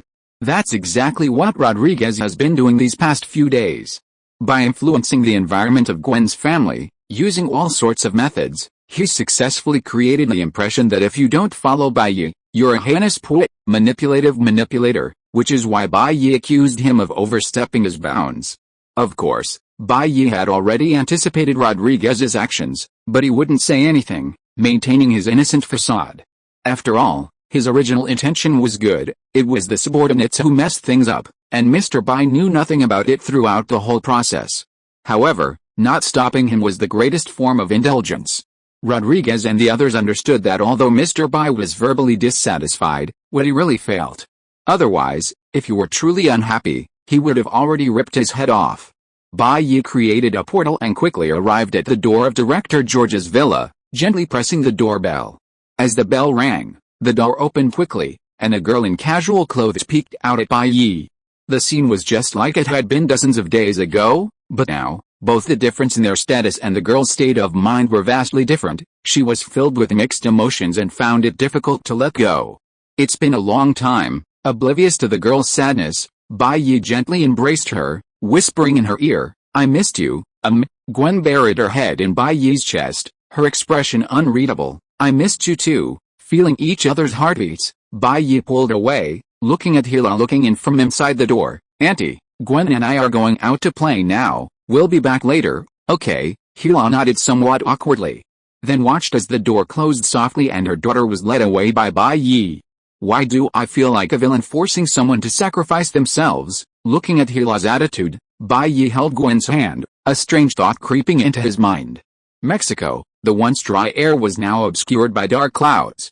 Thor lay on the ground, clutching his bleeding chest, surrounded by the corpses of his fellow rebels. He couldn't understand. He'd only been in the organization for 2 days, and had just begun to bond with his comrades. How could the organization have been wiped out so quickly? Prior to this, Bai Ye's order to swiftly suppress the rebels had mobilized the entire army, employing every means at his disposal. The rebels, already a makeshift force, offered no real resistance against the regular army and were quickly wiped out. Thor's unit was just one of them. Filled with barely concealed resentment, watching his fellow rebels fall one by one, Thor clutched his severely bleeding body, growing colder and colder until he slowly stopped breathing. Meanwhile, dozens of kilometers away, in a crater, an ancient, intricately patterned hammer seemed to sense Thor's impending death. It automatically rose from the crater and flew towards him, where he caught it with his raised right hand. In an instant, amidst the blinding lightning that struck from the sky, everyone's astonished gaze turned to Thor, encased in armor, at the center of the beam of light. You all deserve to die, Thor roared, swinging his hammer in the next instant. The moment the hammer left his hand, a 2-meter-thick, dozens-meter-long fissure was ripped into the earth, and the terrifying impact pulverized everyone in front of him. The next moment, the massacre initiated by the now restored Thor began. Amidst the splattering blood and debris, Thor stood on the blood-soaked ground, his gaze fixed on New York, then strode towards it. He wanted revenge. He wanted to complete the rebels' final goal, to utterly annihilate the most cruel and evil white demon, who had brought chaos to the land, in Midgard. That was satisfying. In the morning, after a night where his partner was physically weak and somewhat unsatisfied, Bai Ye contentedly held the soundly sleeping Gwen in his arms. Indeed, after a day of playing with Gwen last night, he hadn't taken her straight home, but instead, in this luxurious hotel, he had half-heartedly engaged in a night of passion and repression. At this moment, Bai Ye, enjoying himself immensely, was completely unaware of Saul's suffering in Mexico, and had even forgotten about the rebels Stark had mentioned earlier. What were these so-called rebels? Were they even worth his time? What worthless nonsense. Quietly getting out of bed, Bai Ye didn't leave, but instead went into the private kitchen of the luxury hotel, preparing to use his massive hands to cook breakfast for Gwen. Amplified by his super brain, he hummed a city tune, easily lighting the stove and tossing the wok. Following the precise proportions from his memory, he successfully prepared a breakfast that was somewhat excessively lavish. Chapter 148 Chat Group Upgrade. Soft, warm. Gwen lay in bed wrapped in a soft blanket, gradually waking from her deep sleep. Gently opening her eyes, she saw the chandelier casting a soft glow on the white ceiling. After her brain told her what had happened yesterday, 2 faint blushes appeared on her face. It was impossible for her to say she had no feelings for Bai Ye, given the techniques Bai Ye had personally practiced with Camilla and Susan. Last night, although intense for her, had been an amazing experience. Awake, Bai Ye, hearing the noise, poked his head out from the kitchen and said, "Come and eat after you've washed up. I cooked this myself, others don't even have the luxury of eating it." Hearing Bai Ye's self-praise, Gwen subconsciously hummed softly, sat up in bed, and then found her body incredibly light, as if she had inexhaustible energy. "Ye, how come my body has suddenly become so good?" Gwen called out to the kitchen. In the kitchen, Bai Ye cooked, saying without turning his head, "Oh, last night I learned from some Uncle Zio's behavior and nourished your meridians. Now you're practically a mini Superman. I also helped you force out my little devil, so you don't have to worry about getting pregnant from not wearing a condom." Pretty thoughtful, right? A wicked smile played on Bai Ye's lips. With Bai Ye's current 3.0 version of internal energy, he could easily regenerate severed limbs, and even, if he wanted, could repair Gwen's hymen after her first night of indiscretion, though he didn't. When a blushing Gwen emerged from the bathroom, Bai Ye had already laid out a sumptuous breakfast on the table, saying, "Don't worry, I spoke with Chief George on the phone last night, so you're staying out all night is their approval." How can I feel at ease with this? Gwen thought helplessly. Wasn't this blatantly telling her family that she and Bai Ye had eaten the forbidden fruit last night? Moreover, Given Bai Ye's current status, could his parents possibly disagree? Gwen could already imagine the conflicted expression on her father's face after receiving Bai Ye's call. Do you need me to feed you? Or will you eat by yourself? Bai Ye turned his head to look at the beautiful girl in front of him and asked gently. After all, he had just taken her body, so it was better to show some intimacy and let her feel his care, to prevent the girl from overthinking. I'll eat by myself. The girl, who couldn't accept such cloying behavior yet, shook her head, picked up the spoon beside her, scooped up a spoonful of porridge, and swallowed it. Watching the girl eat quietly, Bai Ye felt a pang of regret. It was a pity that the spider costume he had made by hand had disappeared with the destruction of the illusory space. Otherwise, the days he spent with the girl would have been more interesting. I'll make another one when I have time later, Bai Ye thought to himself. In the death row cell at the foot of Mount Hui, Bai, dressed in blue, placed his right hand on the head of a burly man in prison clothes. Amidst the agonizing expression on the burly man's face, Bai wore an expression of ecstasy, as if experiencing something wonderful. Around them, more than a dozen men, also dressed in prison garb, had collapsed. A continuous stream of internal energy was being forcibly drawn from the burly man's danshin by Bai, then circulated through his body before being stored in Bai's danshin. Once the prisoners before him collapsed, Bai stood there contentedly. The divine skill provided by Mr. Bai is indeed effective. These past few days, my foundation has grown halfway. If I continue cultivating, it won't be long before my reproductive organs return. Thinking of no longer having to endure his wife's suspicious gaze and finally being able to have sex, Bai couldn't help but weep with joy. The chat group now has 3 level 2 members, meeting the advancement requirements. Upgrade the chat group to 30 members? At this moment, a mechanical voice sounded in Bai Ye's ear, causing him to focus some of his attention on the chat group. Sure enough, in the group list, Bai's chat level had reached level 2. Not bad, it's only been a few days, and Lao Yu's execution ability is quite strong, Bai Ye said with satisfaction. Indeed, the potential people unleash for their own sake is limitless. Opening the chat panel, Bai Ye immediately prepared to upgrade the chat group.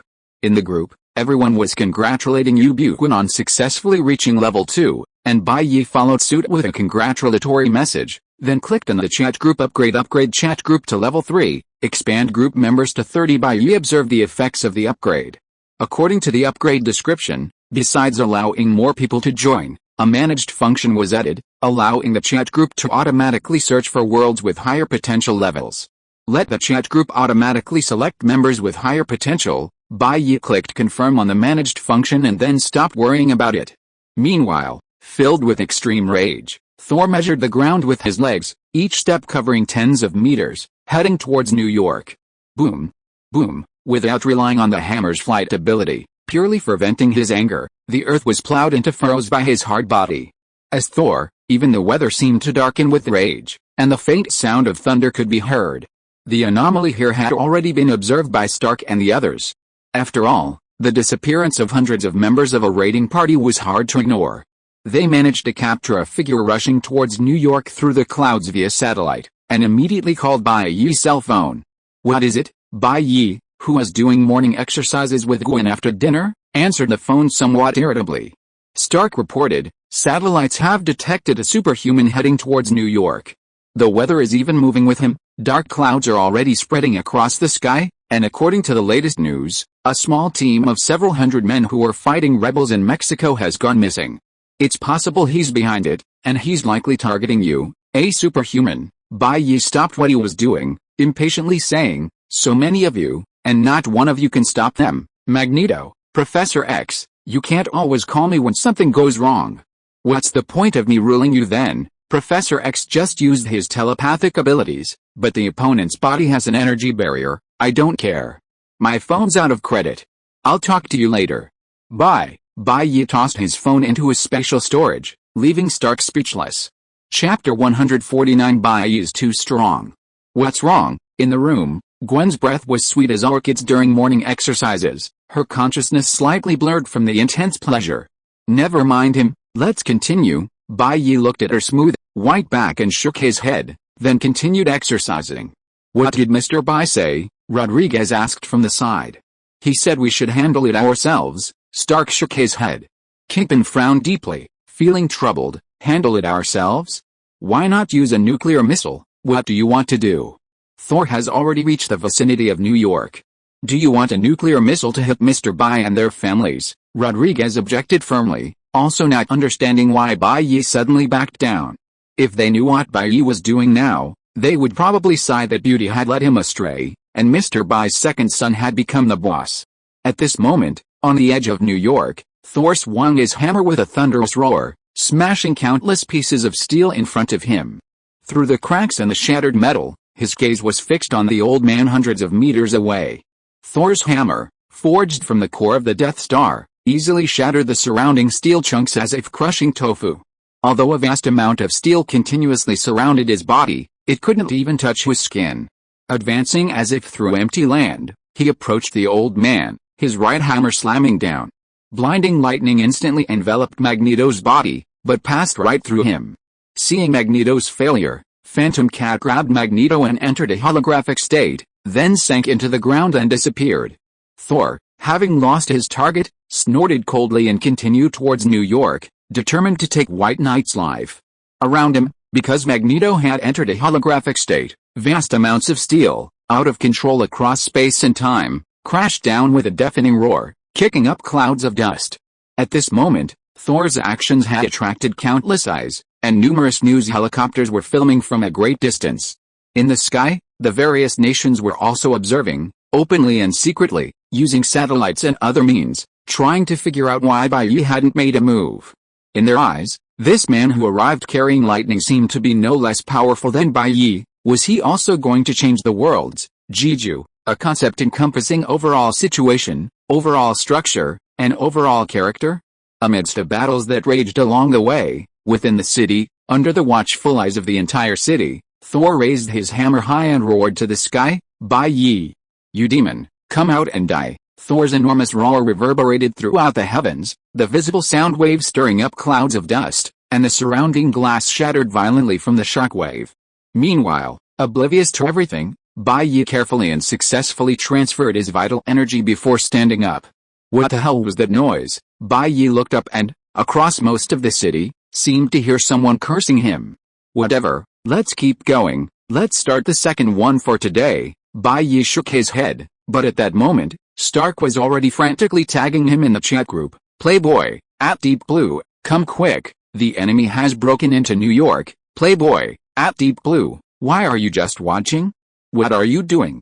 Come quick, Playboy, at Deep Blue, stop lurking, get moving. You have been banned for 5 minutes by the administrator, Deep Blue. In the chat group, Stark was about to send another message when a cold, mechanical voice sounded in his ear. Deep Blue, don't make a sound, I'm farming in the jungle. You guys hold on, I'm coming right away.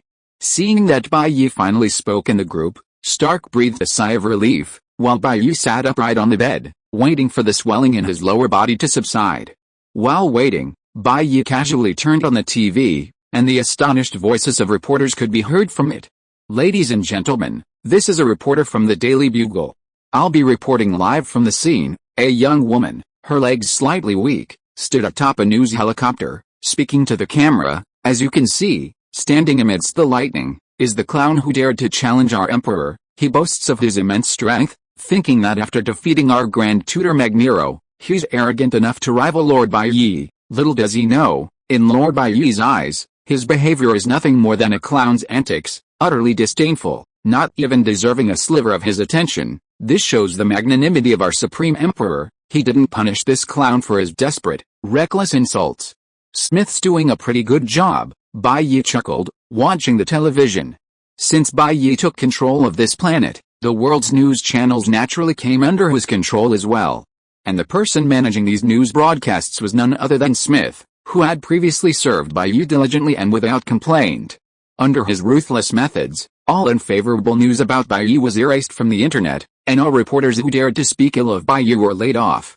Through a series of iron-fisted crackdowns, the world successfully achieved its goal of only disseminating good news about Bai Ye, while all unfavorable news was deleted as a distorted memory detrimental to unity.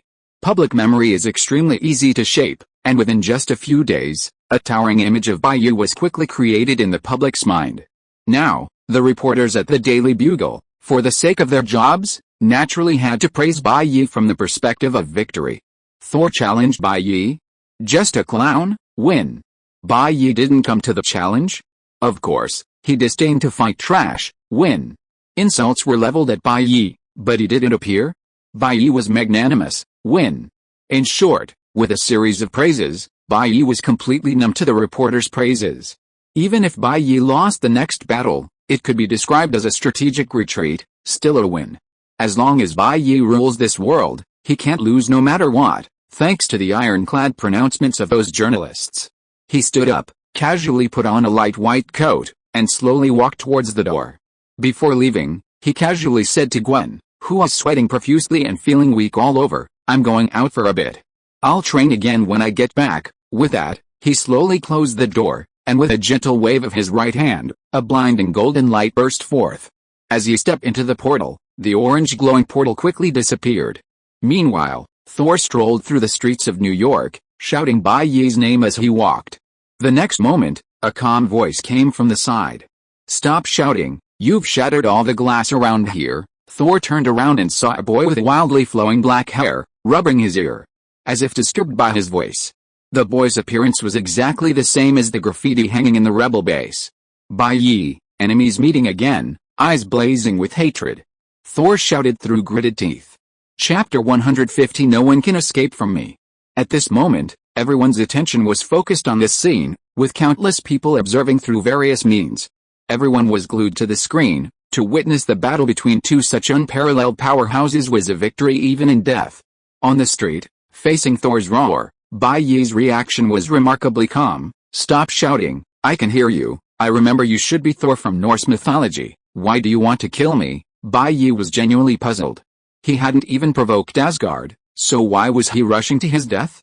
"Your actions have angered both heaven and man. Countless people have perished because of you. I am here to judge you in the name of justice." Thinking of the fallen rebels, Thor gripped his hammer and said, "Justice." Bai Ye looked at Thor, surprised that it was for such a ridiculous reason, and a smile involuntarily crept onto his lips. He had almost forgotten that this was Marvel. It was perfectly reasonable for a superhero to come knocking on his door. "What are you laughing at?" Thor glared angrily at Bai Ye's dumbfounded laugh. "Clearly, all right, stop talking nonsense. Did you want to make a move? I'll let you go first," Bai Ye interrupted, waving his hand impatiently. His actions were mocked, his words ignored, his strength disregarded, and his dignity trampled upon. Bai Ye's blatant disregard enraged Thor. He slammed his right leg into the ground and swung Mjolnir. Several thick bolts of lightning shot down from the sky, empowering the hammer, intending to cross the distance between them and strike Bai Ye's infuriating face. But just as he raised his hammer, Bai Ye's figure moved faster than his, instantly covering dozens of meters, her slender but powerful hand slamming down on Thor's face. Through the gaps between Bai Ye's fingers, Thor saw a contemptuous smile on Bai Ye's face, as if to say, "You really going to make a move?" Boom! Grabbing Thor's head, with a powerful right arm pressing down, Thor's entire body was embedded in the earth. Bai Ye tensed, hundreds of thousands of tons of brute force acting on the atmosphere. With a sharp explosion, Bai Ye dragged Thor's body savagely across the earth. Rumble! A thunderous roar resounded. In everyone's eyes, the next second, the two figures vanished simultaneously, followed by a chasm tens of meters wide and stretching 4,000 or 5,000 meters, instantly exploding open, reaching all the way to the horizon. Rumble! Rumble! Rumble! Bai Ye, still gripping Thor's head, continued to rub it against the earth. In less than 6 seconds, the chasm stretched forward, traversing the entire city of New York, from one end to the other. Then, not satisfied, Bai Ye continued dragging Thor back. From an overhead perspective, on a map of New York City, a paintbrush repeatedly thickened and deepened the same straight line. Stark gazed at the ravaged land and altered city terrain, opening the chat group. Looking at the group member list, the administrator, Deep Blue, was still only level 4? What kind of monster was level 5? After running back and forth 4 or 5 times, Bai Ye returned to the starting point, his right hand gripping Thor's neck, his eyes icy cold. Thor's armor was completely shattered, his exposed skin covered in large wounds, clearly revealing the bones beneath the muscles. With a light snap of his fingers, instantly, A dozen portals crackling with orange sparks appeared within a 4 or 5 meter radius of Bai Ye. Do you think superhero games are fun? Bai Ye revealed a cruel smile, but in less than half a minute, Thor's consciousness, shattered by the constant impacts, was too dull to answer. Receiving no response, the next moment, Bai Ye's right leg swung up, the terrifying force instantly piercing Thor's abdomen. Thor's back contorted violently, bulging high, as boundless force blasted his body outwards, plunging into one of the portals. But in the blink of an eye, Thor's flying body emerged from another portal, only to be kicked away again by Bai Ye. These portals Bai Ye had set up were all interconnected, leaving through one portal meant returning through the other. To everyone's horror, Thor's body was repeatedly kicked out and back through the portals by Bai Ye, like a football. Thump thump thump thump thump thump. Bai Ye stood in the center of the portals, relentlessly kicking the Thor-themed footballs from all directions at a rate of hundreds of kicks per second. 3 seconds later, Thor, his bones shattered, crashed to the ground under Bai Ye's powerful kicks, kicking up a cloud of dust. Glancing coldly at the news helicopter tossed about by the wind in the distance, Bai Ye's gaze, through the camera lens, delivered a warning to everyone. Countless hearts skipped a beat, feeling as if Bai Ye's gaze was looking directly at them through the screen. Especially the rebels who had been committing crimes in various regions trembled violently, their hearts filled with the despair of imminent death. Turning his gaze away, Bai Ye looked at the dust-shrouded area beside him. Wow, no wonder he's a god, his vitality is so tenacious. Even after all this torture, he's still alive. As the smoke gradually dissipated, Thor, his bones shattered and not a single piece of flesh intact, lay on the ground, barely breathing. Bai Ye, clad in a suit of inner energy armor, slowly descended to the ground, walking step by step towards Thor. Thud, thud. If Thor's earlier description of the white demon was merely a figurehead, then Bai Ye's current appearance was 1,000 times more terrifying than a demon.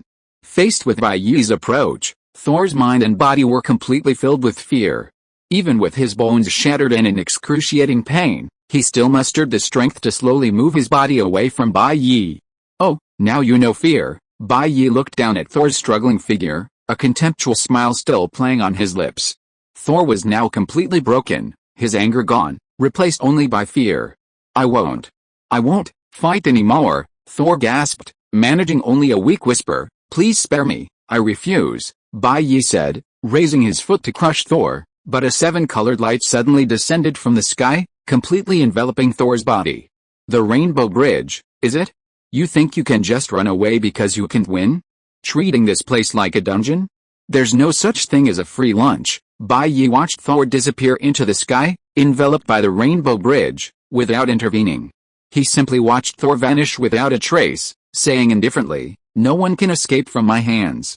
End of this chapter. Thank you so much for reading until the end. Don't forget to give it a like. Looking for more exclusive content and immediate access? Subscribe to our Patreon. Remember, every like, subscription or donation encourages us to continue. Thank you all. See you in the next video.